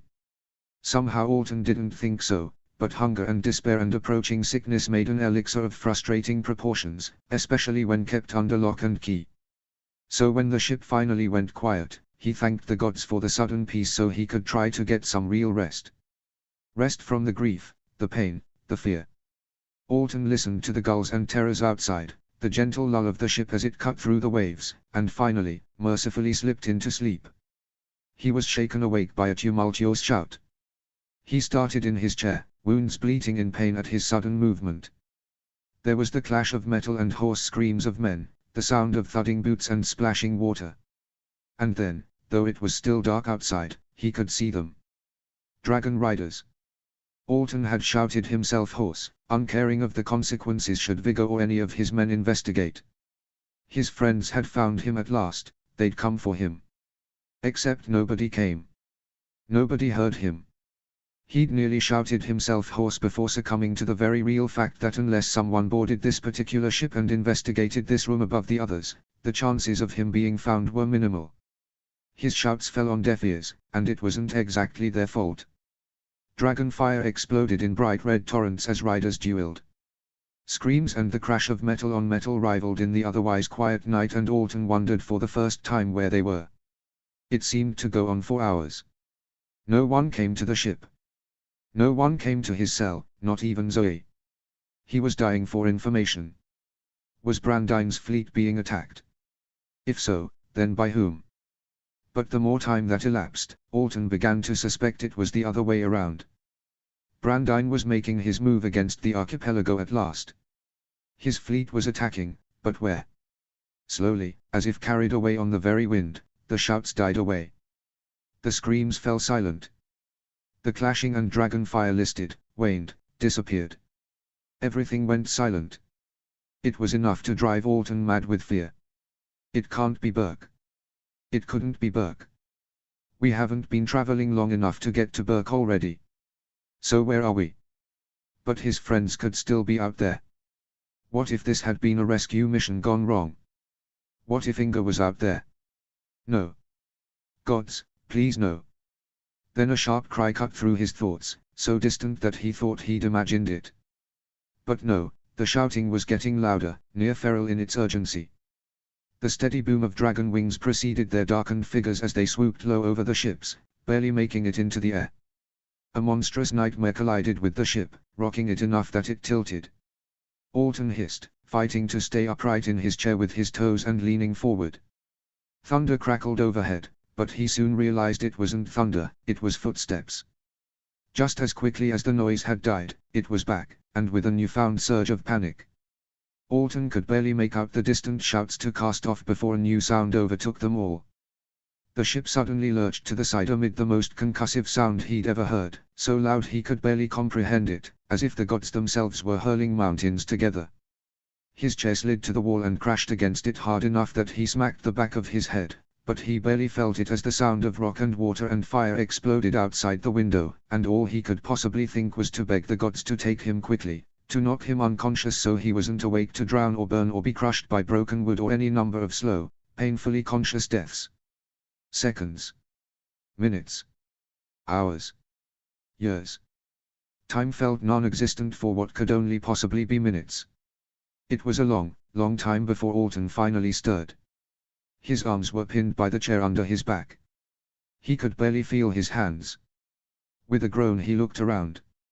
Everything seemed normal, though the room hadn't been decorated with much.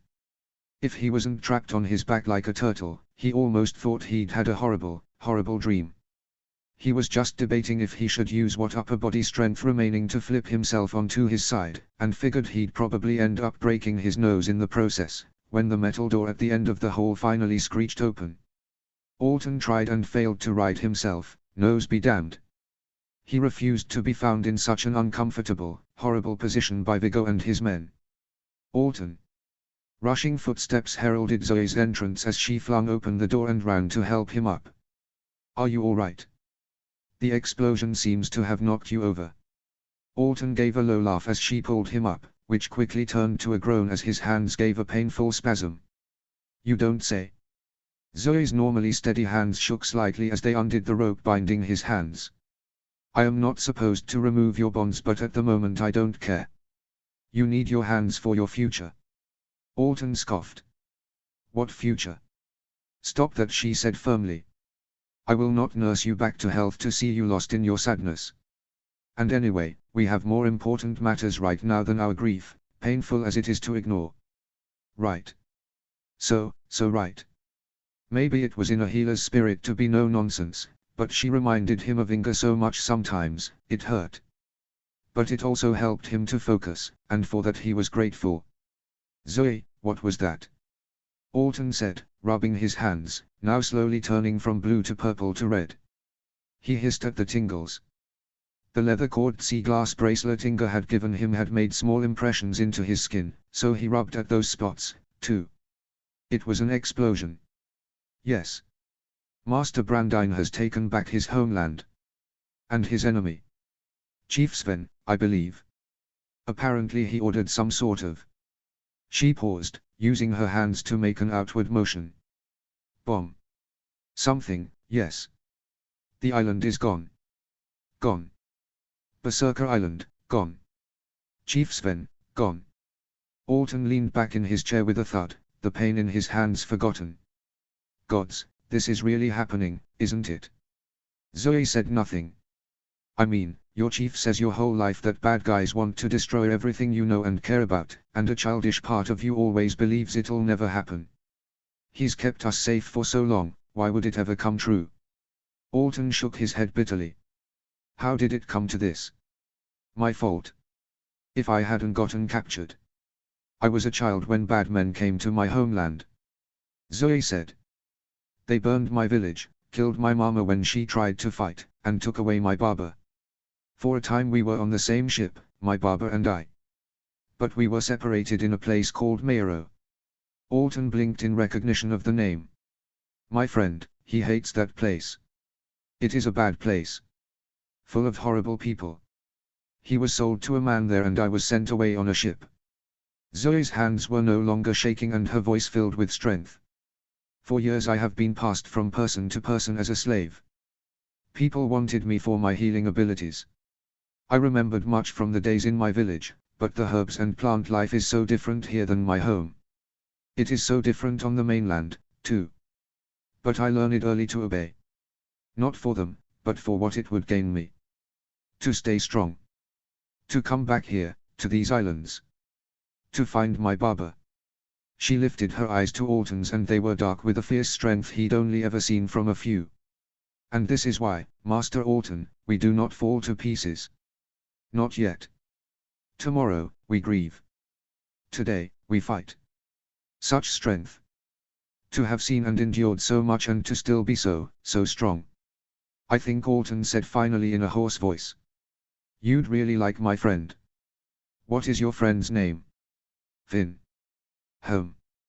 Well, Zoe said finally, holding the ropes back up. I suggest you hang on to your strength long enough to introduce us, Master Alton.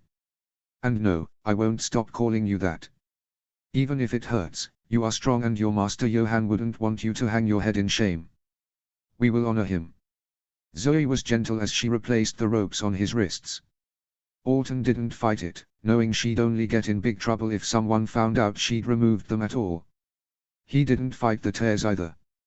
It was cathartic, even if his stubborn heart burned with each sniff. But she was right. Johann had loved him and he couldn't forget that, no matter what happened next. Tucked in the shadows of the pillars, Hiccup and Toothless stood vigil on the patio of the Great Hall. Both were as silent as the grave and seemed to breathe even less. Their green eyes were locked on the harbor, waiting. Waiting. Waiting. Waiting.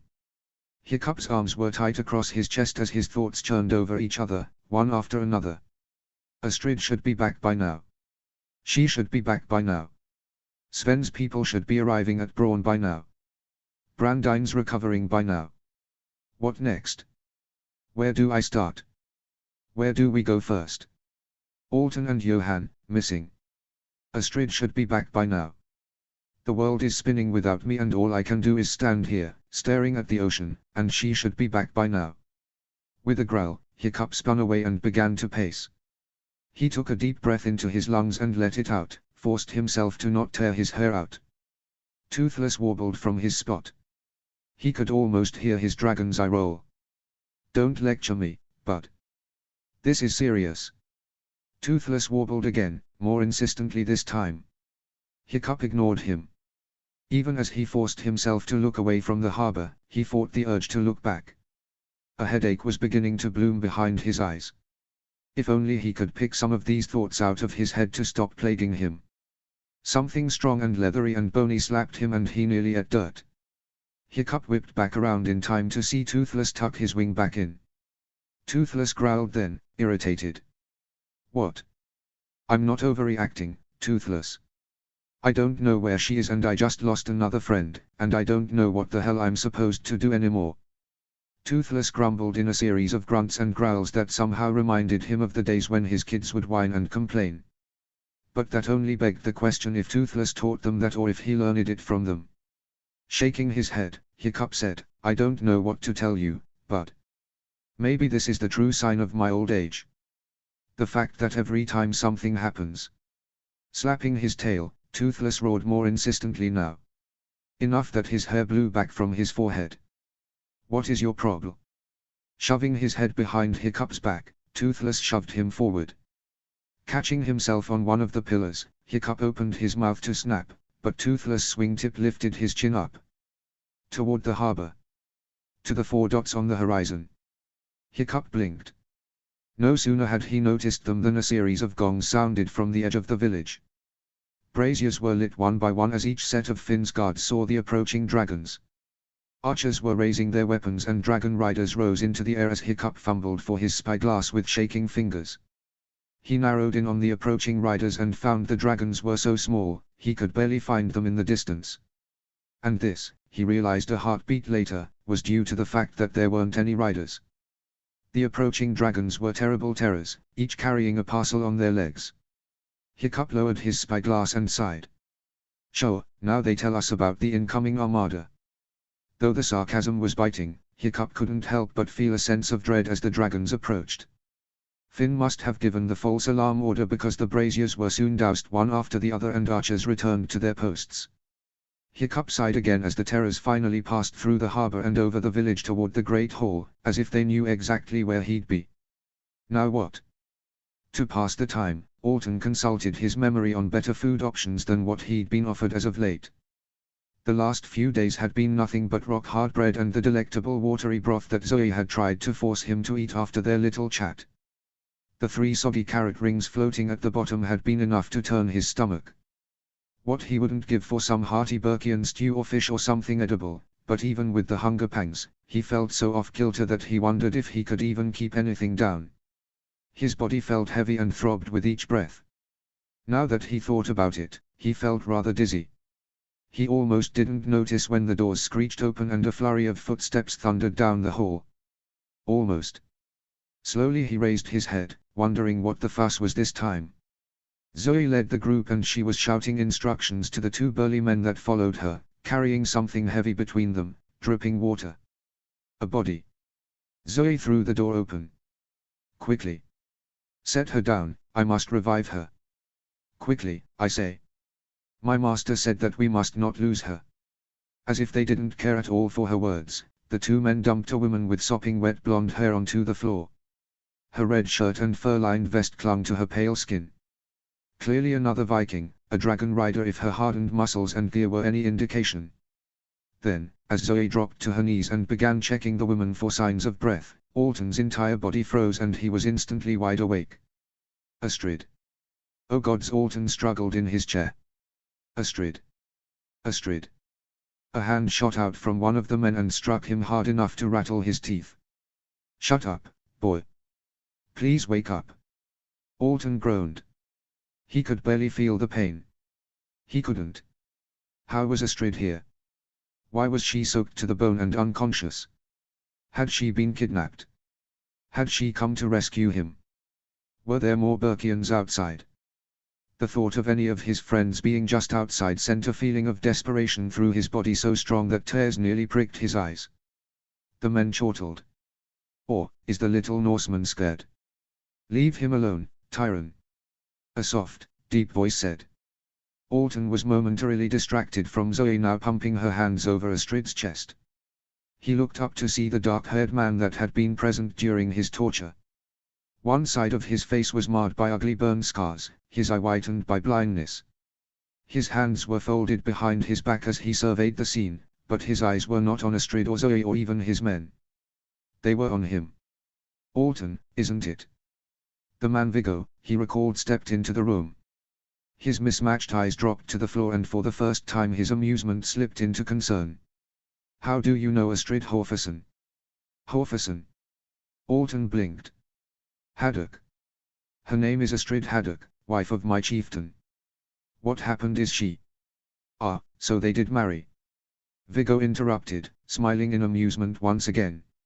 He glanced at the 2 men and waved them out. Off you go. We have no more use of you. The men left without another word, though their grumbling could be heard from down the hall as they disappeared out the door. Zoe. I am trying, sir. Zoe said, alternating between chest compressions and blowing air into Astrid's mouth. But she is not. She will. Viggo said firmly, crouching so that Astrid's face was just beyond his knees. He rested his elbows on his knees and clasped his hands. She is the second strongest person I have ever known. A little water won't get the best of her. Zoe's face was pinched with desperation now. The longer it takes for her to breathe, the more damage her body takes. I can't. How long? As long as it takes. Alton shook his head, now fighting panic himself. Astrid was so still, too still. He'd never, ever seen her so limp. So lifeless. Come on, Astrid, breathe. Alton shouted. Do it for Finn and Anna and Darin, come on. Breathe. Please. Please. Zoe said, tears now slipping down her face. Then, so small it was hardly noticeable, Astrid moved. It began as a twitch and suddenly she was shaking, convulsing, choking on the water trapped in her lungs. Flip her. Zoe shrieked. Viggo helped turn Astrid on her side before Zoe began pounding her back. Astrid began coughing up water violently, her body shuddering and heaving. Alton wanted to tear his eyes away but somehow found he couldn't. He'd never seen Astrid vulnerable, never seen her as anything but strong and fearless. But as she collapsed unconscious a moment later, soaked and weak but breathing, mercifully breathing, Alton couldn't help but think that if Astrid had been nearly eliminated so quickly, so efficiently, how was the rest of the archipelago going to stand a chance? After all, they hadn't taken her out with swords or fire or arrow or torture. No, all they'd needed was water. Sound and movement filled the room, but his ears felt like they were full of cotton. He vaguely realized Astrid was being lifted off of the floor by Viggo and sat up against the wall. Though he was on a different ship now, Viggo's ship the cell was matching. The last person he saw chained to a wall was. Closing his eyes, Alton took a deep, shuddering breath. No. Don't think about it. Fight tomorrow, grieve today. No. No, that's not right. Zoe dabbed at her face with her hands and gave him a brief look of relief. Grieve tomorrow, fight today. Right. Viggo raised Astrid's arms one by one and locked them in cuffs.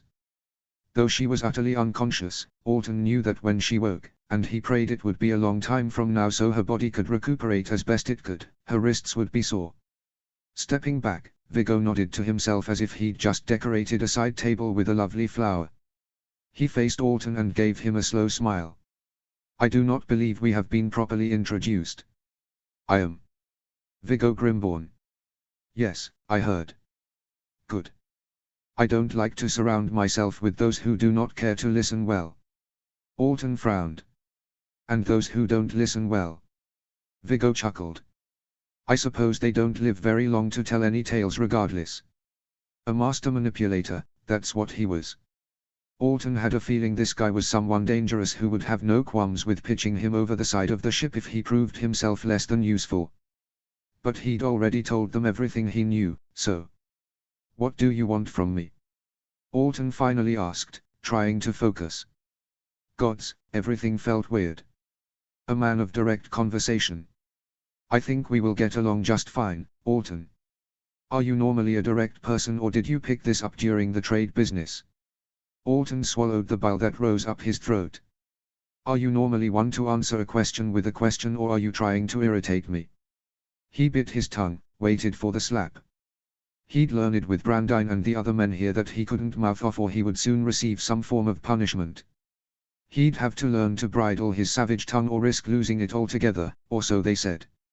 And yet to his surprise, Viggo chuckled, rich and deep. Ah, I do miss Burkians. All snark and sarcasm. To answer your question, you have information that I need if I am to perform my role properly. Alton worked his jaw, glaring at the man before him. Zoe met his eyes briefly over her master's shoulder but she made no move to speak. What sort of role was that exactly?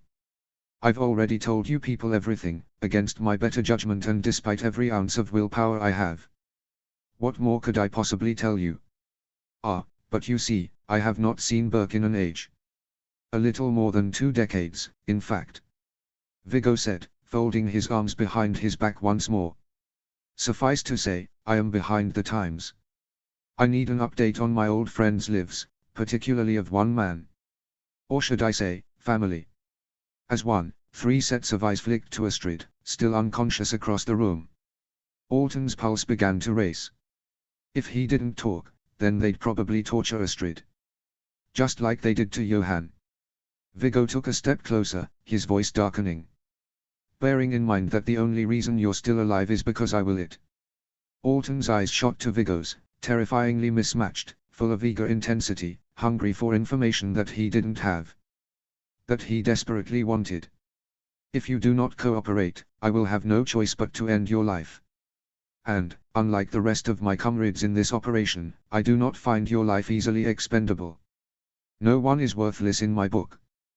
Therefore, if you wish to live, and by extension to continue receiving healing treatments from Zoe, you will give me a history lesson in Burke for the duration of your life. Alton swallowed hard, unable to fight the tremor in his limbs. And, Viggo didn't have to add, Astrid's health or life may be forfeit if he didn't cooperate.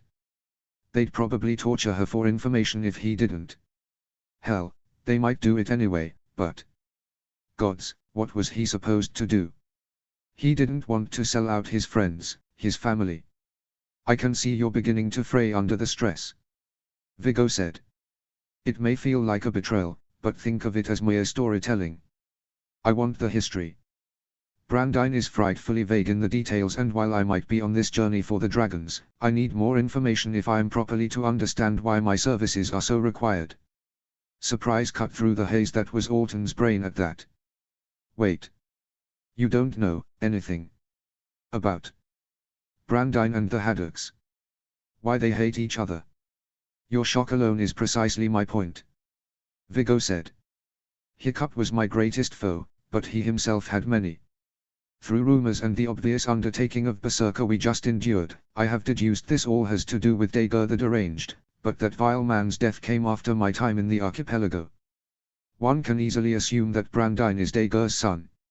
Alton choked on a laugh that turned into a cough. Easily. Oh gods, you are behind the times. Viggo was quiet for a long moment. Zoe. She snapped to attention behind them, though she certainly hadn't been dozing. In fact, she looked just as hungry for the story as Viggo. Fetch our friend some sustenance from the kitchens. Something hearty. If you're stopped, tell them it is for me. And any cleaning materials you may need. I suspect some of his wounds will need rebandaging as well. Zoe bowed her head and left the cell, quickly disappearing down the dark hallway. Alton frowned. Viggo was very different than he'd expected. He couldn't quite put a finger on it, but somehow he didn't see the man's words and orders as kindness. If you think you can manipulate me into telling you anything. Viggo rolled his eyes. Please, spare me the stubbornness and the attitude. You haven't had proper food in days, and judging by the occasional wince, I know those wounds are painful. And judging by the sheen of sweat and glassy eyes, you may be fighting fever. So be a good lad and take your medicine. He was right, though the fire still lit deep in Alton's chest hated to admit it. It felt like cowardice and weakness and shame to accept anything from the people who were holding him captive, who'd scarred his body in ways that would never go away, that had taken his closest friend away from him forever. Now Viggo said, pulling a chair into the cell from the empty hallway and settling into it. Let's begin. Who, pray tell, are Finn, Adriana and Darin? Alton closed his eyes and sighed through his nose. He hoped Zoe would slip some sort of alcohol into his drink again to dull the pain and his senses and the guilt starting to crawl through his stomach. But he doubted it. Fearless Finn was a nervous wreck. The day had started off well enough. Waking with the dawn to have breakfast with his mother was nothing short of normal. It was their routine, their habit. Even though he didn't live in his parents' house anymore, they still kept up with their breakfast routine, either picking up ham and cheese biscuits from an early morning vendor or making pancakes at his place or sitting in a quiet booth in the Great Hall. Sometimes they'd even pack a breakfast bag the night before and take an early morning flight and eat on a far-off cliff, overlooking the sea and village far below. Not today though. Today he didn't have the stomach for breakfast. Or anything. After the explosion had rocked the archipelago and his dad sent him preparing their soldiers for constant watch of the seas, Finn felt on edge. The black cloud had eventually smeared its way across the skies, gradually diluting to a soft muted grey, like Genevieve's paints when she added water to the brush and set it to canvas. Adriana and Eric kept close. They'd left Darin with Cliff and Tarin, who'd waved off their apologies with smiles and eager hands. Though they were clearly upset about Alton's disappearance, they took the babysitting job as a helpful distraction and took him eagerly. So with Darin well taken care of, they remained in the Great Hall to help keep an eye on things. Mainly, keep Hiccup from falling to pieces. Every minute in the passing hours felt like a held breath as they waited for Astrid to return so they could recap and make more solid plans, see if she'd found anything on her reconnaissance mission. Except lunch passed and she wasn't home yet. Finn's eyes had begun to burn with their constant staring out at the ocean and nearly thought he was seeing things when the 4 dots appeared on the horizon. Seconds later, the alarms had gone off as he scrambled for his spyglass. Finn had wanted to meet the 3 intruders halfway when they first showed up, ready to shout his mother into a pulp for keeping them waiting, for making them worry like this. Except it wasn't her. It was worse. Not long after the terrible terrors had entered the great hall, Hiccup had called each of them back with urgency, along with the council. Spread before him on the head table was a handful of letters. Letters from Brawn, the cutthroats, woeful whalers, and the ravaging rangers. All villages from the eastern edge of the archipelago. Finn recognized one name on the letter from Brawn. Rain. What is this? Hiccup's face was white. Kara was attacked. She writes that her assistant Rain saved her from an assassination attempt. She killed the assassin. Finn stared. Rain. Eric touched the closest letter, the one from the cutthroats. Jade. Hiccup was tense as a board. Dead. So is Yui of the woeful whalers. Leaf was injured, but he'll be alright. And Millie. Millie's unaccounted for. Finn had seen some horrible things. Done some horrible things. Experienced horrible things. But nothing could compare to the strong feeling of dread as he realized what was happening. The East. Eric said quietly. Assassination attempts on the villages in the East to open the door to Berserker. A worthy distraction. Hiccup whispered. Adriana's hands were shaking even as she pulled her long hair out of her face. What do we do now? Hiccup had merely shaken his head. Finn could agree. Suddenly it all seemed so very real, the fact that they'd been planning for something like this for years and it had all been for nothing. They were still being picked off one by one. He could stay calm. No, he would stay calm. His mom would be home soon and she'd know what to do first. Calm his dad down, soothe his inner turmoil enough to get him to focus, and then they'd make their move. Finn found himself staring at Ben the baker and cook muttering over a box of cake decorations, glancing at the group of them with shy glances, as if not wanting to be noticed. Right, the wedding. How had he forgotten entirely? He sighed. I need to send a message to Genevieve. The wedding. Everyone turned to meet his eye, surprised. Finn swallowed, unsure what to say next. It's in 2 days. But now.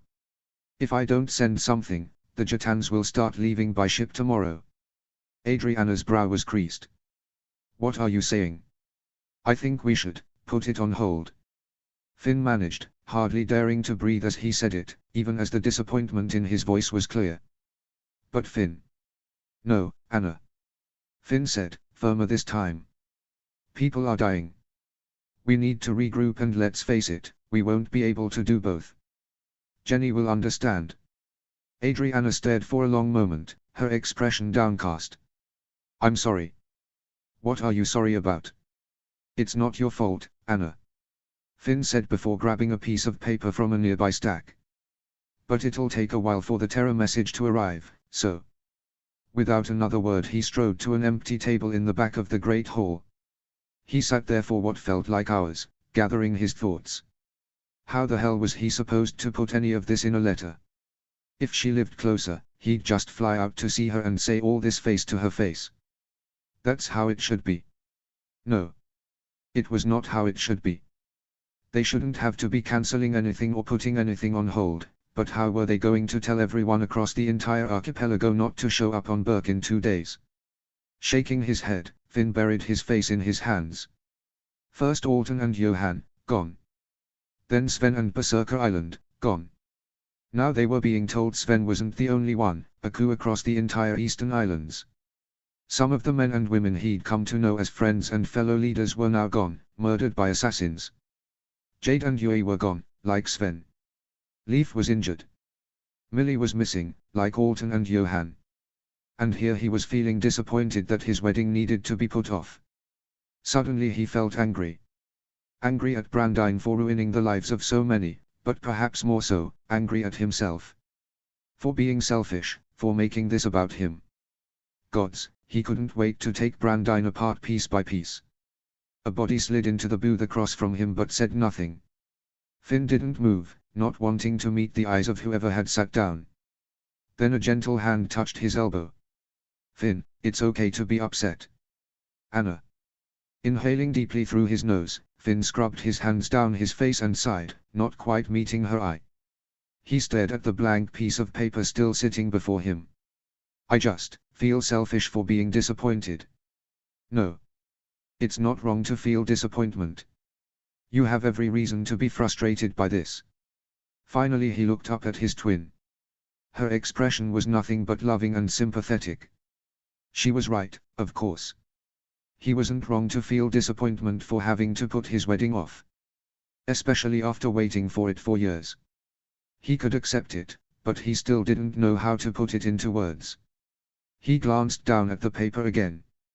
What do I say? Adriana met his eyes. Do you want me to write it? Yes. No. Yes. With a knowing smile, Adriana took the paper and ink. Well. I got this.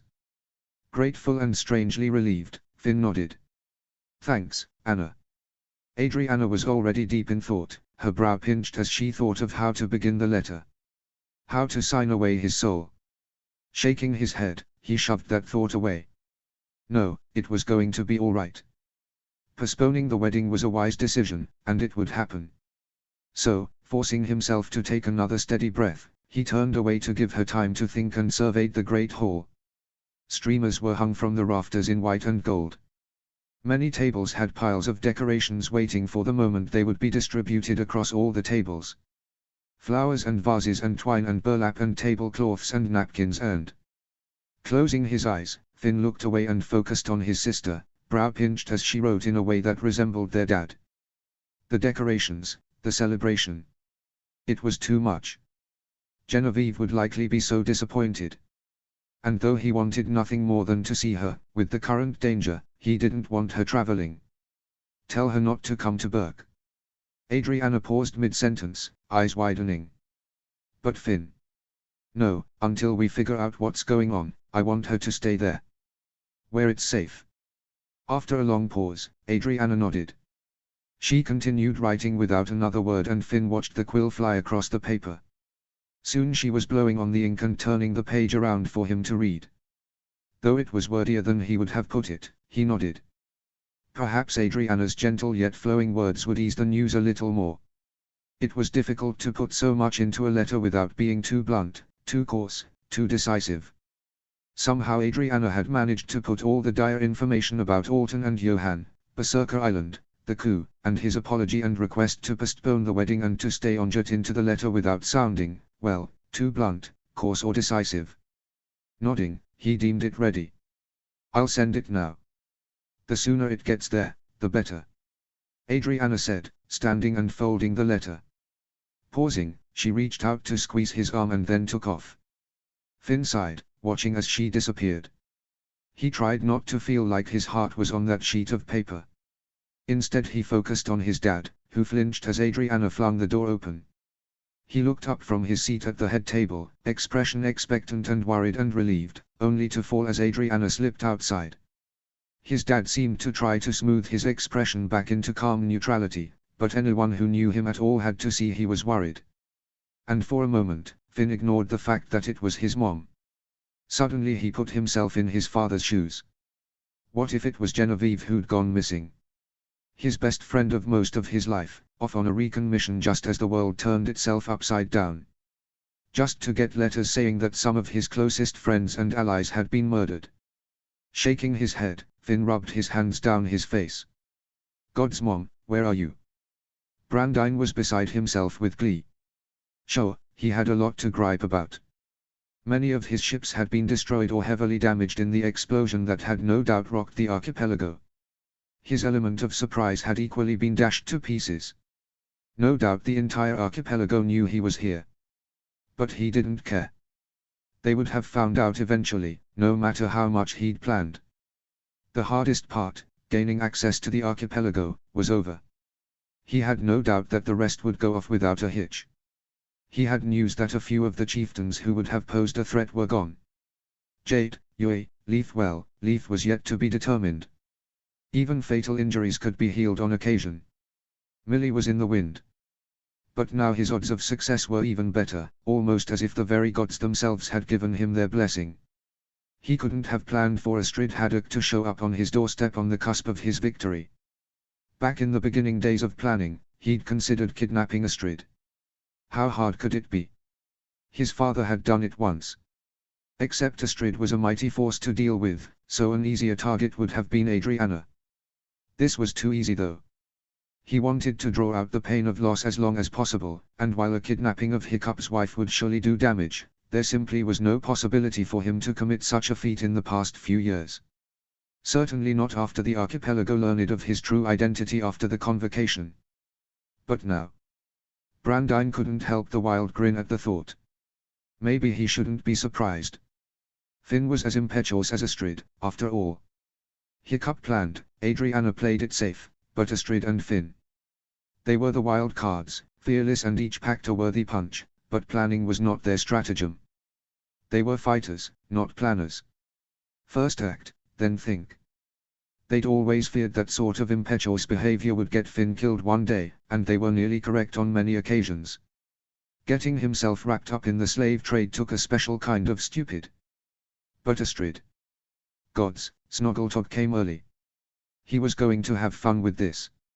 No matter that she was currently on Viggo's ship. As Berserker Island was a husk of its former glory, they had to remain on their ships for planning. Tedious, but no different than what he'd had to do these past months anyway. Viggo assured him that Astrid was alive and well, so he could hold on to her for now. Have a little catch-up before he made his entrance, reminisce in old times. Brandine's boots were a heavy clop against the deck as he passed crate and after crate. Growls and snarls filled the air as he went, but he ignored it all. All the worker bees ever did was complain, but their role would soon be put to use again. For now, they should rest and relax. He took a deep breath of salty, smoky air and let it out, smiling at the charred remains of his home. They would rebuild it all in good time. But not yet. Now they had more important matters at hand. And as for Astrid. Slipping a knife from the sheath at his thigh, Brandine inspected the blade. His dark blue eyes, smudged underneath from lack of sleep with everything he'd had to do, shone back at him. Greedy. Hungry. Ready. His dark hair was mussed and smelled of smoke. The tattoo over his face that matched his father's as well the scar Adriana had given him were obscured by soot from trudging through the island's remains. Raising a brow, he reached up and tugged on a lock of his dark hair. And smiled. Sometimes I have the best ideas. The great hall was silent except for the occasional sigh and scuff of boots. The council remained with the Haddocks and Larsons, keeping watch and company. Everyone else had been dismissed. Cook, the waitresses and barkeep, any stragglers. News had already passed that the wedding would be put on hold. It was difficult to share and see everyone's sympathy and disappointment, but it had faded into the backdrop of worry and fear that seemed to envelope the great hall like a shadow, which only seemed to grow with each passing hour. People were advised to have their evening meals at home and turned away. Finn wasn't sure who'd given that order, but he was grateful all the same. He'd never known such worry before in his life. Not when he'd been kidnapped by slave traders. Not when he'd been beaten by Rattray.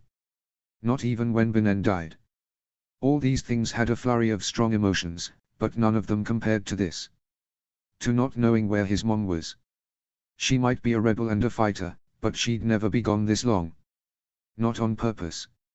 Not unless she had to. Maybe something had happened and she was laying low until she had a clear shot to get home. Yeah, that had to be it.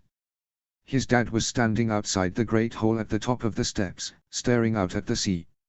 His arms were crossed tight against his chest as he waited, unseeing, unblinking. The sun sank, kissed the horizon, disappeared. Still, Astrid was nowhere to be seen. Adriana's knee was bobbing uncontrollably from her seat at the head table. Eric sat by her side, running his fingers through her hair as if to soothe, but she didn't seem to notice. Briefly Eric glanced up at him and gave him a weak smile, but he looked away. Finn had never felt helplessness like this before. What if? No. Shaking his head, Finn took another turn around the great hall. It was large enough that he could pace and not stress the others out too much. But hell, they were all stressed. It wouldn't make any difference. The sound of footsteps and urgent voices cut through his thoughts. His heart gave a wild leap and he spun around, nearly colliding with a pillar in his haste. He was going to throttle her. But it wasn't his mother. It was a pair of guards. They pushed through the gathered councilmen and women, ignoring questions and concerned looks as they approached the table and set down a lidded box with care. It wasn't very big, but large enough for a great many things. Adriana abruptly stood and backed a few steps away from it, a look of flighty terror on her face. Eric also stood and quickly took her hand, his teal eyes hard on the box. Finn's heart was pounding hard in his chest as he stared at the box. It gave another wild jolt as his dad approached it, his face so white the freckles on his skin stood out. As one, the council stared at the box. Finn wished he could be strong enough to do what his father couldn't, even as his fingers curled at his sides, but he couldn't make himself move. It was a great relief when Gobber stepped forward, the clunk of his wooden prosthetic heavy in the silence. He set a hand on Hiccup's shoulder and lifted the lid off the box without preamble. The lid fell to the table with a clap. Finn exhaled a heavy breath. It appeared to be empty except for a large piece of wood. There was a collective rush of breath through the hall. Though Eric also slumped with relief, he set a hand on Finn's shoulder. They put it in there to make the guards think the worst. Adriana wiped a few tears off her face with a shaking hand. "Daddy, this doesn't mean the worst." "Yes, it does," Hiccup whispered. Steeling himself, Finn took a step closer so he was side by side with his dad. Looking at the long piece of wood, it looked smooth with age and use. Leather cords were wrapped around it. A grip then, for a handle. What appeared to be the top was splintered, like it had been broken savagely. "Her axe handle," Finn whispered. Carefully, Gobber reached inside the box and lifted a small piece of paper. Finn blinked. He'd been so focused on the axe handle that he hadn't seen it. Gobber cleared his throat and read, "Your right arm is mine. My only regret is that I can't be there to see you bleed. Signed, Brandine Anderson of Berserker Island." He lowered the note and set it on the table beside the box. Eric wrapped his arms around Adriana as she began to tilt. "No. No, he can't, not Mom." Finn felt a strange detachment. He barely noticed as Eric began to comfort her. They hadn't been ready. Not by a long shot. First Alton and Johan, then the attack on the eastern villages. Chieftains murdered and Berserker destroyed to give them a chance, and for what? The Queen was already taken from the board in a single play. Were they fools for thinking they would be prepared? Were they fools for letting anyone leave the island at all? Hiccup had slipped into a chair, unseeing. Gobber squeezed his shoulder. "It doesn't mean the worst. Look in the box again," Hiccup whispered. Though near silent, the words cut through Finn like a knife. Heart pounding, he stared down at the box. Beneath the handle, likely jostled by travel by boat or invisible flight, was blonde hair, crusted in blood. Straight hair mingled with a long strand of blonde curls. Finn froze. "What?" Eric asked somewhere in the distance. "No. No." Adriana grabbed the box and yanked it closer. In seconds she understood. "Oh. Finn." He couldn't breathe. He couldn't think around anything except palpable terror. "Jenny." Finn spun on his heel and turned toward the doors. He'd only made it 3 steps before someone grabbed his arm and yanked him back. It was Eric, his voice and expression oddly distorted. "You can't leave," Eric said. "This is exactly what he wants, Finn. To make us panic and make mistakes, so he can pick us off one by one. If we lose you, too. Get off of me." Finn hissed and shoved him off before sprinting to the doors. Voices called him back and he distantly heard the sound of running footsteps, but he didn't care as he sprinted down the steep hill, foregoing the stairs. Screw it all. If Brandine had her too, it was over. He'd burn the archipelago to the ground himself. Though he nearly broke his neck on the way down, Finn made it to the bottom of the hill and whistled shrilly. He nearly plowed over his own guards patrolling the streets, nearly upsetting their already delicate nerves, but he kept running and whistling for his dragon. With a concerned roar, she appeared from the harbor, wet from swimming. Finn didn't care that his saddle was soaked. He took a flying leap and strapped his legs in haphazardly with shaking hands, beyond comprehension. Before they could take off, a second pair of hands grabbed Zap's reins and yanked her down. "Finn, please, don't do this." It was Adriana. How she'd kept up. Please. Tears were spilling down her face, but she didn't seem to care or notice. We can't lose you, too. Not now, not after everything that's happened today. If it was Eric, what would you do? Finn demanded, his voice cracking. Better yet, if it was Darren, what would you do? Adriana opened her mouth and nothing came out. Finn took her hands and squeezed them. She's my Darren. I have to make sure she's safe. Please, Anna. I'll come back, I promise. But I have to go. She closed her mouth, her chin trembling. Slowly she reached up and pulled him into a hug. What if Jet was attacked, too? What if Brandine is waiting for you? What if she's not there? Finn shook his head. Then I'll come back. Her arms tightened on his neck. Don't lie. I'll come back, Anna. Finn pried her arms off his neck and looked her in the face. If she's in trouble. I can't wait for a letter that might never come. Please. They stared at each other for a long moment. His twin, his friend, someone he'd come to rely on. He'd do anything to protect her. But he'd also made the same oath to his beloved. It may not be sworn into existence in wedding vows yet, but he didn't care. He was going. Please. Adriana whispered. Please be safe. Finn kissed her forehead firmly. Hold down the fort while I'm gone. Try to keep Dad in one piece. I'll be back. Hold up. They turned in time to see Helga land with her nada, shade, her blue eyes fierce. Like hell you're going alone. I'm coming with you. Not wanting to waste the time to argue, Finn nodded. Somewhere in his heart he was grateful, but he could hardly think beyond its pounding in his ears. Nodding with a new firmness in her eyes, Adriana stepped back. Eric appeared around the corner and skidded to a halt as Zap and Shade flapped into the air. Finn nodded to his brother-in-law and then turned away, ignoring the concerned voices of the villagers. Zap and Shade dove down the cliff and they were off, Burke fading into the darkness. To Jet, Zap. As fast as you can get us there. Finn said hoarsely. Jenny's in trouble. Zap gave a growl and put on a burst of speed. Finn pulled himself low to her back, allowing for more speed in the slipstream. Please be safe. Please. Adriana watched Finn and Helga disappear into the darkness with a sort of numb detachment.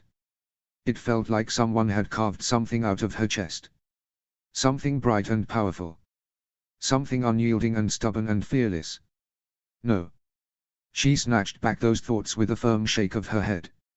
Her mother wasn't gone. Brandine only wanted them to panic and despair, make bad decisions. Well, she wouldn't allow herself to fall to pieces. Her mother was indeed bright and powerful, unyielding and stubborn and fearless. She'd find her way back to them. And in the meantime, they needed to be strong. Each of them. For their village, their family. For her daddy especially. And Darren. But first, just for a few minutes, she had to be selfish. Because now only one name clattered through her and she had to make sure he was alright. That he was safe. Eric, go back to the hall. Stay with Dad. Adriana turned on her heel.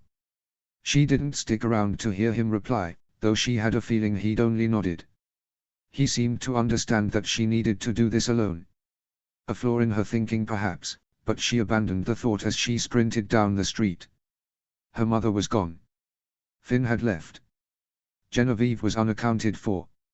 Eric was afraid. Her father was distraught. It was too much. Too much.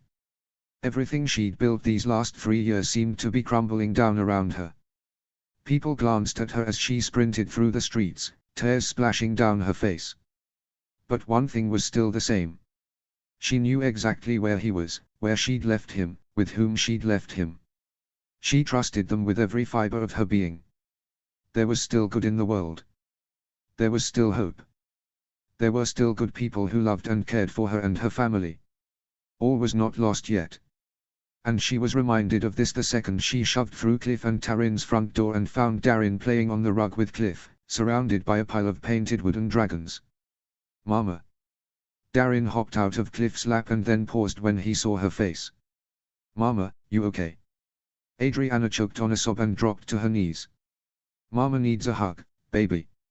And true to his Haddock genes, her genes, he instantly threw his arms around her. He even patted her shoulder in a way she and Eric always patted his, and her heart clenched inside her chest as more tears slipped down her face. A comfort even now at 3 years old. He wouldn't understand what was happening. But he understood that his mommy was hurting. That was enough. It was going to be okay.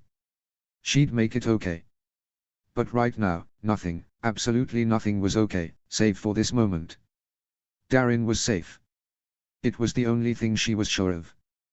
The Sullivan house was bustling with activity. A final dinner party for the entire family was in order before they left in the morning for Burke. For Genevieve's wedding. At least, that had been the plan. Genevieve stared down at the note written in Adriana's hand, her hands clasped together tightly. The party had been a jovial affair, but ever since the letter arrived by Terra, all she could do was stare down at the letter in disbelief. Alton and Johan, captured by Brandine. A coup on the allied tribes, many of the chieftains either missing, injured, or murdered. Berserker Island, destroyed. And Chief Sven giving the archipelago a warning, a fighting chance, but sacrificing himself in the process. And, the postponing of the wedding. What are the chances that the explosion on Berserker took out Brandine? Kiev said in a low voice across the room. Ivan shook his head. There's no telling. We will have to wait for news on that front. I imagine Hiccup has sent out scouts to gather information. Disgusted, Genevieve shoved the letter away. That man is a slippery snake if there ever was one. It would be all too convenient if the blast killed him, but I wouldn't bet on it. They'd heard something across the sea. A loud boom far, far in the distance, but they were too far away to see any damage from here. Still, if Adriana's words were to be believed, the smoke trail could be seen from Burke. Poor Sven. Molly said, shaking her head and dabbing her eyes. And the chieftains who were taken. Honestly, what does that man hope to accomplish? He hates the Haddocks, Mom. And everything they represent. Ivan said firmly. He'll do whatever it takes to have his revenge. Besides, Callan said from his seat at the fire, Valia tucked under his arm. Her red hair was a rich red in the evening light. If the convocation was any indication, he's willing to cut down anyone in his path to get there. Lana grabbed a handful of her skirts and stood from the couch. She quickly came to Genevieve's side and wrapped an arm around her shoulders. We should change the subject. This is too much for Jenny right now. She needs her rest. Genevieve shook her head. It doesn't matter. The wedding is postponed, remember? Yes, Lana said, raising her chin. Her dark hair was in a flawless bun and her makeup just as perfect, but there was real concern in her eyes. But that doesn't mean you need to take on all this extra stress. How can I not though? Genevieve asked. This is my family we're talking about. Brandine has made victims out of them one way or another for years. And now he's taking apart the archipelago by the very seams. A plethora of voices destroyed the silence. Genevieve sighed and gave up on trying to listen to both parents and all of her older siblings. The boys were all deep in strategy talk and brainstorming while her mother and sisters were trying to dissuade her fears and comfort her. They all meant well, of course. But this was the trouble with large families, particularly when everyone in the family had something to say, each with their own dash of stubbornness and resilience. Everyone would speak their mind, but to be heard was another thing entirely. A distant roar echoed over the din, though the chatter was so loud in the room she might have imagined it. Genevieve might have disregarded it if she didn't have a clear view of Max just outside the window. His head lifted from the dirt and suddenly he was on his feet, sprinting away. Quiet. Genevieve said, jumping to her feet. Everyone be quiet. Surprisingly, they all obeyed, even the children who'd been playing on the circle rug before the fire. Now that it was quiet, they could hear a series of yelling going on outside the house, and anxious growling. Genevieve was 2 steps away from her seat when footsteps suddenly thundered on the porch. The door was thrown open so fast that Thuggery had to jump out of the way. Finn stood in the doorway, face red from exertion, his blue eyes wild. Where is she? Finn! Multiple voices exclaimed, though he seemed not to have heard any of them. Thuggery and Ivan each held out a hand to steady him, but he shoved them off. "Where is she?" "Finn." Genevieve finally pushed through the crowd of her family, all of whom had leapt to their feet in shock as the door had been thrown open without warning and a raging Viking stormed through. When he saw her, he shoved past Ivan and Thuggery and began inspecting her face, turning her jaw this way and that, patting her hair. "Finn, what? Where have you been?" Finn was muttering, his hands shaking so badly that he could barely catch hold of anything. "Have you gone anywhere, talked to anyone strange? What is going on?" Ivan said. Suddenly Helga was there, shoving her way inside. Her face was also flushed with exertion. "Sorry for the intrusion." Her normally boisterous voice was tight. "Finn, breathe." Molly patted Bree and Lana's arms. "Take the kids upstairs. Go, quickly." Genevieve hardly noticed any of this. She could only stare with increased shock as Finn continued muttering, asking her strange questions. "He was here. He was here, how was he here when they just sent a letter from Burke telling them what happened?" Then, Finn's fingers seemed to find from her mass of hair a shorter curl. He pulled the lock of her hair from the nape of her neck and held it up for all to see. They all stared at the shorter curl in confusion, except Helga, who swore under her breath. Finn only seemed to shake more. The curl slipped from his fingers. Hands and voice trembling equally, he shoved his hands up into his hair. "I'll kill him. I swear I'll take him apart myself." Genevieve shook her head. Grabbing him by the shirt, she gave him a firm shake. "Finn, look at me." It was like a bucket of ice water had been thrown over him. He froze, blue eyes leveling with hers. "What is going on?" Genevieve asked firmly, but unkindly. "Why are you here? Why are you playing with my hair?" A strange look entered his face then. Something, full of terror and despair. Genevieve blinked, gentling her voice. "I got your letter. It's okay, we can postpone it another day." He began shaking his head and closed his eyes. "No. No, it's not about that." "Is it Sven? The other chieftains? My mom?" Genevieve froze. A cold sense of dread seemed to fill her limbs. "What?" Finn couldn't seem to take a full breath. "He's got my mom. Brandine's got my mom." His knees buckled and Genevieve threw her arms around his waist. Kiev was suddenly there, helping ease him to the floor. Genevieve couldn't think, couldn't breathe. "No. Not Astrid. No. Just breathe, son. Breathe." Kiev said gently, squeezing his shoulder. He looked up at Ivan and Molly, a look of concern and loss on his face. Finn slumped to his knees, shaking and panting like someone was cutting off his lungs. She'd never seen him like this. And how could she? Nothing had ever compared to this. Everything was so very wrong. "What do I do?" Finn whispered, staring at her imploringly. "Tell me what to do, Jenny." Genevieve threw her arms around his neck. "Breathe. Right now, just breathe. I'm right here. I've got you." She tightened her arms around his neck. She was still so confused, she didn't have context, but she forced herself to focus, to keep her mind clear. One thing at a time. First, calm him down. Second, get the story. 3, act. She would be strong for him. She would take Brandine apart piece by piece for this, for shaking her fearless Finn's foundations so thoroughly that he couldn't speak, couldn't act, couldn't. Numb and shaking, Finn dropped his face into the crook of her shoulder. She stroked her fingers through his sweaty hair, across his shoulders. Normally he was so in tune to her touch, but he didn't move, didn't speak. Astrid. Strong, fearless Astrid. And they were supposed to be married in 2 days. Astrid was supposed to be there, standing in the front of a large crowd, beaming with pride, probably crying and fighting with every ounce of stubbornness in her body not to. She was supposed to be there to see them get married and start their new life and have kids and. Genevieve clamped down on those thoughts and didn't give them another inch. Right now, they had to stay positive. As positive as they could be. Astrid was strong. Astrid was fearless. She couldn't be gone. Not yet. Still, with the tremors in his body and his shaking breath, all Genevieve could do was hold him. Hold him together, keep him from falling to pieces by sheer willpower alone. She glanced up at Helga, who was watching on with worried eyes and worrying her lower lip.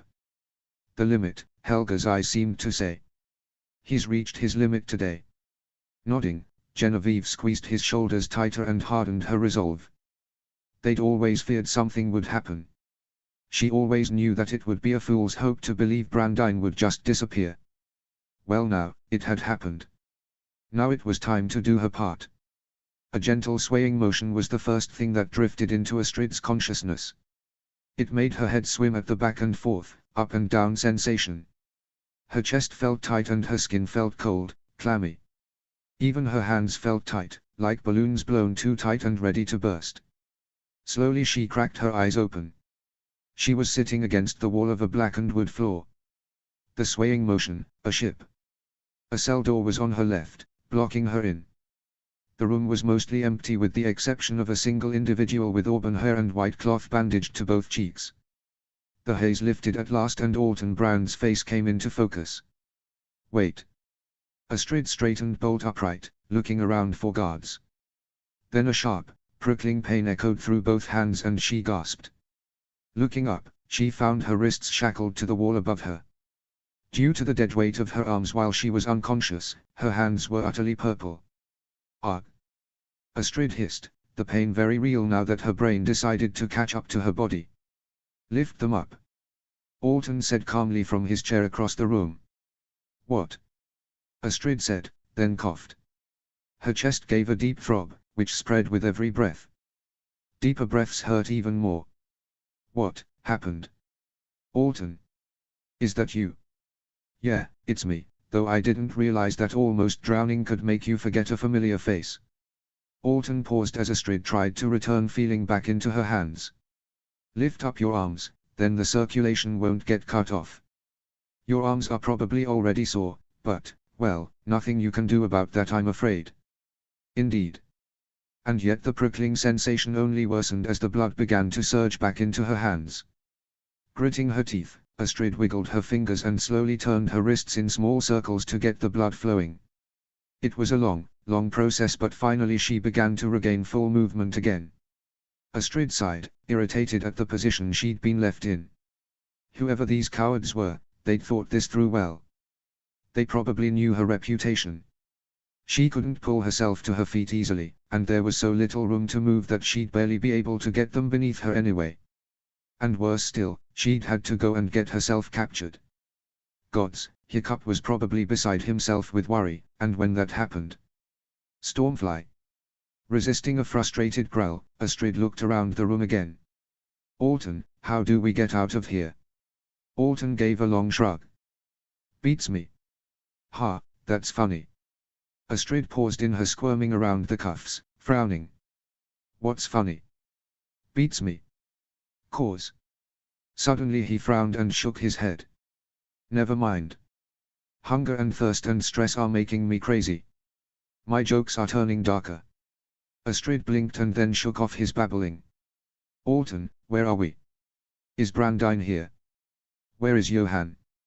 All at once, Alton's brown eyes shuttered. He looked away and said nothing. Alton. Astrid's heart began to race.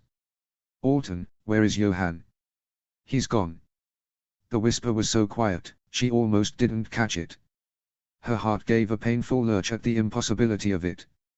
Sweet, jovial Johan, the endless prattling and stories and laughter. The shenanigans and adventures and disasters over the years. Ever since she was a little girl she'd known Johan, the traveling tradesman who brought the world to Berk and took Berk to the world. Gone. He was supposed to retire soon, live out the rest of his days on Berk. Happy, no longer alone on the seas, but well cared for with friends. A burning rage built and built and built inside her chest. If you shout, they'll come. Alton said in a low voice. Astrid screamed her fury and fought against the chains. She ignored the pain and the agony in her arms, her legs, her back, her chest. Gods, why did it hurt to breathe, and fought against every link in the chains holding her. Her efforts were futile, however. Soon she was sagging against the chains, her hands and wrists positively numb and angry red with newly forming welts. Panting, Astrid tucked one leg beneath her and lifted the other knee. More leverage, easier to stand. Let them come. You say that now. Alton said. But they'll whittle you down, too. No. Astrid said fiercely. You can't think like that. You can't let them break you. Too late. Alton shook his head, his brown eyes far, far away. Astrid forced herself to calm, to take in the details. Losing patience would only cost her what little she had. She took in the rope keeping him in a sturdy wooden chair, the metal table shoved up against the furthest wall behind him. Chains lay strewn atop the table as if they'd been discarded there. So he'd been chained to a table first and moved to a chair instead, perhaps more recently. She couldn't see what sorts of injuries were under the cotton wrappings on his face, but they covered both cheeks. The skin seemed red and irritated. More cotton was wrapped around his forearms and biceps and, from what little she could see beneath his tunic, his chest. Gods, what had they done to him? Alton. Astrid spoke softly. Tell me what happened. Is it Brandine? Yeah, he's here. Astrid bit back a curse. He took back Berserker Island. Or tried to anyway, she replied. It's gone. I don't know how, but I was on a recon trip when it happened. I should have gone back to Berk. Hiccup will worry. Yes. Yes, he would. He'd likely worry himself into a frenzy if she didn't get out of here soon. But one thing still nagged at her, just as it had since this whole thing had started. Alton, why? Why did they take you and Johan? His brown eyes drifted away. Why else? Information. Astrid frowned. But what sort of information did you have that? She paused, realizing it before it could pass her lips. Oh. The trade route. Not just the trade route. Alton said. Flying something white to enter the villages, too. That's how he sent the assassins. She sucked in a breath. What? Assassins? What are you talking about, assassins? To the allied tribes in the east, of course. Alton said, eyes still turned away, not looking at her. To take out the chieftains standing in the way and throw their villages into chaos. So Brandine's ships could sail in the dead of night to Berserker without causing too much fuss. But, assassinating the chieftains would certainly cause a fuss. Sure, but only after he took Berserker. It was his by morning. Too. Alton's voice wobbled. Too bad Sven, ruined his element of surprise, huh? Astrid stared. Sven. What do you mean? I heard them talking about Sven taking the coward's way out, but after that explosion, it didn't make sense. Only an honorable man would blow up his own island to save his people and warn his friends, right? Alton dropped his head back onto his chair and shook it. I wish I could have had that choice. Only then did Astrid see the tears streaking Alton's dirty face, cutting through the dirt and grime and sweat. She hadn't seen him cry since Kurt's funeral all those years ago. Alton, Astrid said firmly. This is not your fault. None of this is your fault, you were the first victim. Everything is my fault. Sven, everyone on Berserker, the dead chieftains, and soon Berk. No. How could any of this be your fault? Because it was me. Alton said, face wretched. Because they tortured it out of me and I tried to fight it, and when Johan wouldn't give in, he became expendable, and I told them if they hurt Johan anymore I wouldn't tell them anything, but that's exactly what he wanted to hear. Brandine. Brandine did this to you.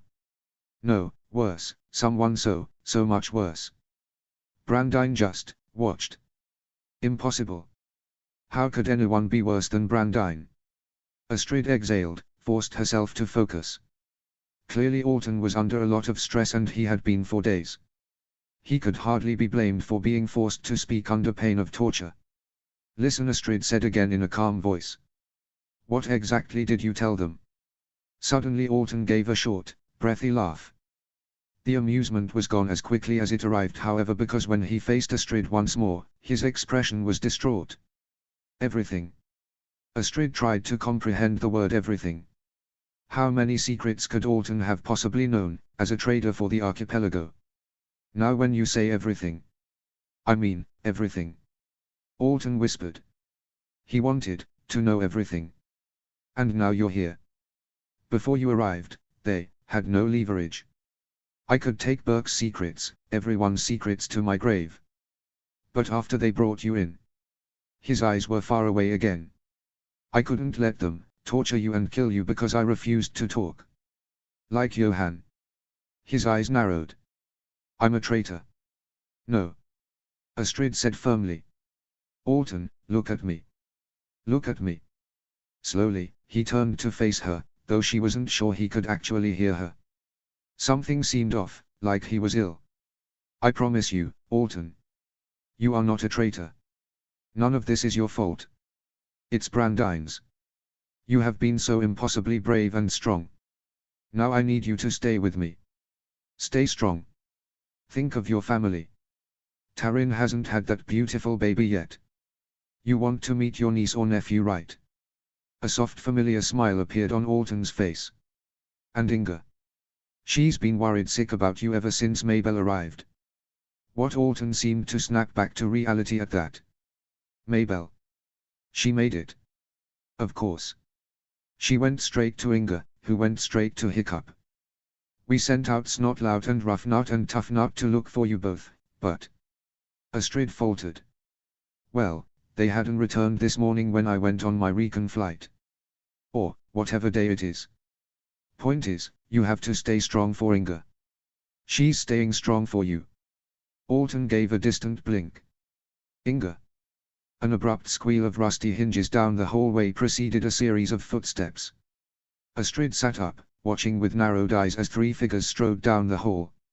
First, a dark-skinned young woman opened the cell door and rushed to Alton, whose head tilted back onto the back of the chair again with a dull thud. Master, he has a fever. Treat him, and quickly. A low, strangely familiar croon said as two men entered the cell. He still may be of use to us. Frankly, I don't know why you bother. Brandine said with an eye roll, which quickly landed on her. Hello, Astrid. How nice of you to drop in. Come closer, Astrid said. And I'll show you how nice it is. Testy, as always. Brandine's dark clothes were covered in soot and dust, particularly his boots, as if he'd been climbing through the charred remains of burned buildings. Which he probably had. The disgusting don't look so furious, Astrid. Other than Sven, did you even know anyone on Berserker? Or are you upset about something else? Hungry? Now the other man said. There's no need to make snide remarks in regards to her gender, Brandine. It's low-hanging fruit, even for you. Besides, any man who thinks Astrid Horferson Haddock couldn't take him apart with anything less than her bare hands is a fool. That voice. Dim as the room was and with Brandine's broad shoulders blocking him from view, she couldn't see him, but she knew that voice. From an age ago. An entire life ago. A low croon, endless skirmishes across the archipelago to save dragons from so many evil men, but very few had that charismatic intellect, that smooth way of talking that could easily put someone in their place while giving them a soft ego boost at the same time. No. Astrid whispered, staring up at Brandine with dread. Brandine's smirk broadened. Oh yes. It took me a long time to track this one down. I would introduce you, but I think you're already well acquainted. And turning aside, Brandine revealed a familiar face standing just beyond him. Brandine smirked as if revealing a well-kept secret, but the mismatched eyes held nothing but thinly veiled disdain.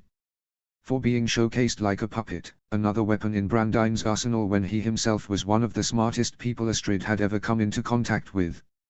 He didn't need an introduction. He didn't need the fanfare. Viggo Grimborn stepped forward into the nearest patch of moonlight and smiled down at her. Astrid Horferson. He inclined his head. It is good to see you. It seems we have much to catch up on. Astrid stared, mouth hanging open. She probably looked ridiculous, but she couldn't fathom how he was here. In the background, Brandine was watching her reaction closely, as if hoping her reaction would provide him some sort of closure. The girl was still tending to Alton, who was watching the proceedings with a hazy expression. I told you, Alton muttered. Haddock. She married. Oh, I know precisely who she married. Viggo said. I do believe I called that well ahead of time. How long was it until he proposed? Months. No, it was still years, wasn't it? Our good friend Hiccup was never one for good planning, at least where settling down was concerned. Astrid finally closed her mouth.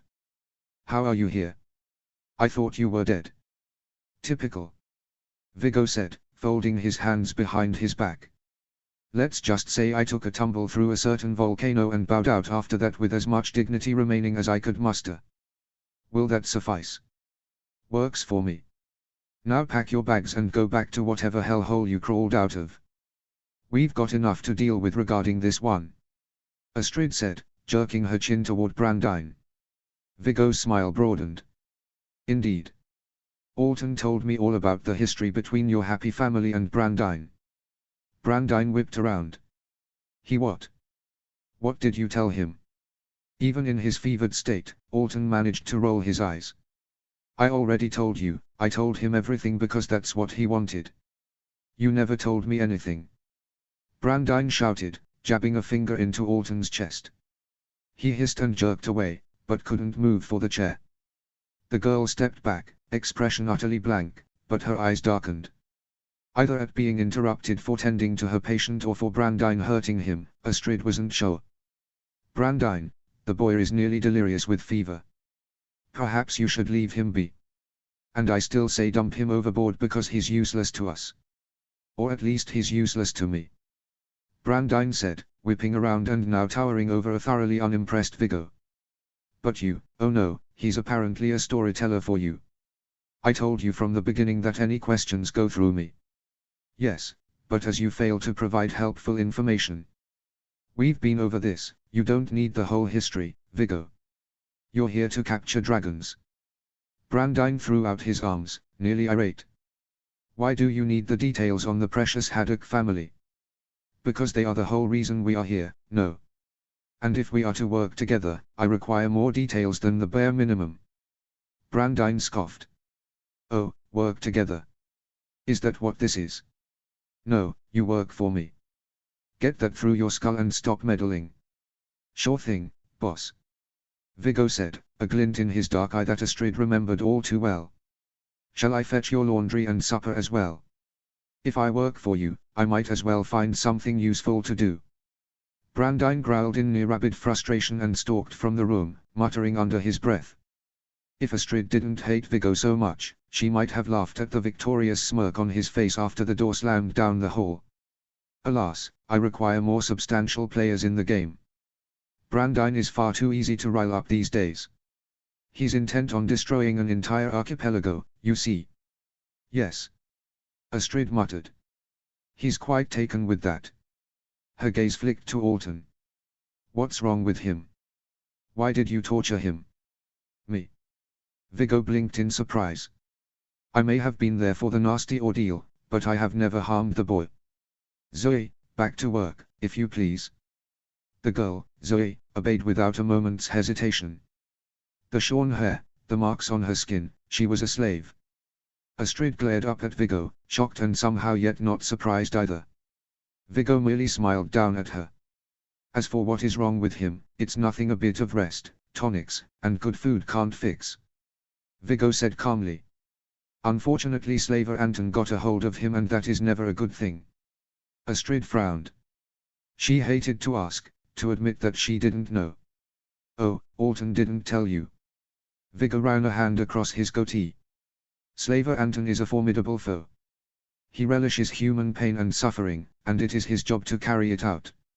He especially loves breaking people down to their very foundations until they break. After a short pause, he added, I pray you never meet him, Astrid. He would very much enjoy breaking you. She raised her chin. He can try. No. Anton does not try. Anton does. And trust me Astrid, we need you in one piece. So should you have the misfortune of meeting the bloodthirsty zealot, I implore you to hold your tongue. Astrid squinted. You need me in one piece. Why is that? HMPH. Why indeed? Viggo said, turning in place to survey the bare room. Apparently, the only way to have the purest form of revenge on Hiccup is to make him suffer by watching his family suffer. And the only way to do that is to keep you in one piece until the allotted time. Oh gods. Or so I am told. I'm quite sure Hiccup would never settle for anything less than a harebrained rescue attempt, probably mostly successful. He would never fall to pieces in the face of such barbarics. In fact, he wouldn't allow it even get that far. Astrid said nothing. Viggo didn't know their past though. He didn't know the things Hiccup had had to do, the sacrifices he'd had to make, the lines he'd had to cross to secure his family's safety over the years. Hiccup was not the same man as when Viggo left. In many ways, this was a good thing. But Hiccup was also afraid. Terrified to lose what he loved so dearly. And that made him vulnerable. And the fact that she didn't come home. Oh gods, the worry had to be eating him alive. However, Viggo said. Alton gave me as much information as he could regarding the story with Brandine. Grabbing a nearby chair, Viggo slid it just out of Astrid's reach and sat down. It sounds like time has changed my game partner. I wish to know the details. Astrid set her jaw. Go to hell, Viggo. Viggo smiled. I thought you'd say that. Which is why you are going to tell me everything I wish to know. He leaned forward, elbows on his knees and smiled. Or I will have to employ certain measures. You won't hurt me. Don't be daft, Astrid. I don't need to hurt you. I already have exactly what I need to make you talk. Astrid stared just over his shoulder and saw Alton close his eyes in defeat. Zoe set a hand on his forehead with the pretense of checking his temperature, but the empathetic look on her face gave her away. Viggo's brown eye held a certain glint. A bluff? No. She wouldn't call that bluff. She wouldn't allow them to hurt Alton anymore. Viggo was bound to find things out anyway, as he was prone to do. She only hoped Hiccup would forgive her. Sighing through her nose, Astrid set her head back against the wall in defeat. What do you want to know? Viggo's smile was just as cunning as it had been 20 years ago. Just as Alton said. Tell me everything.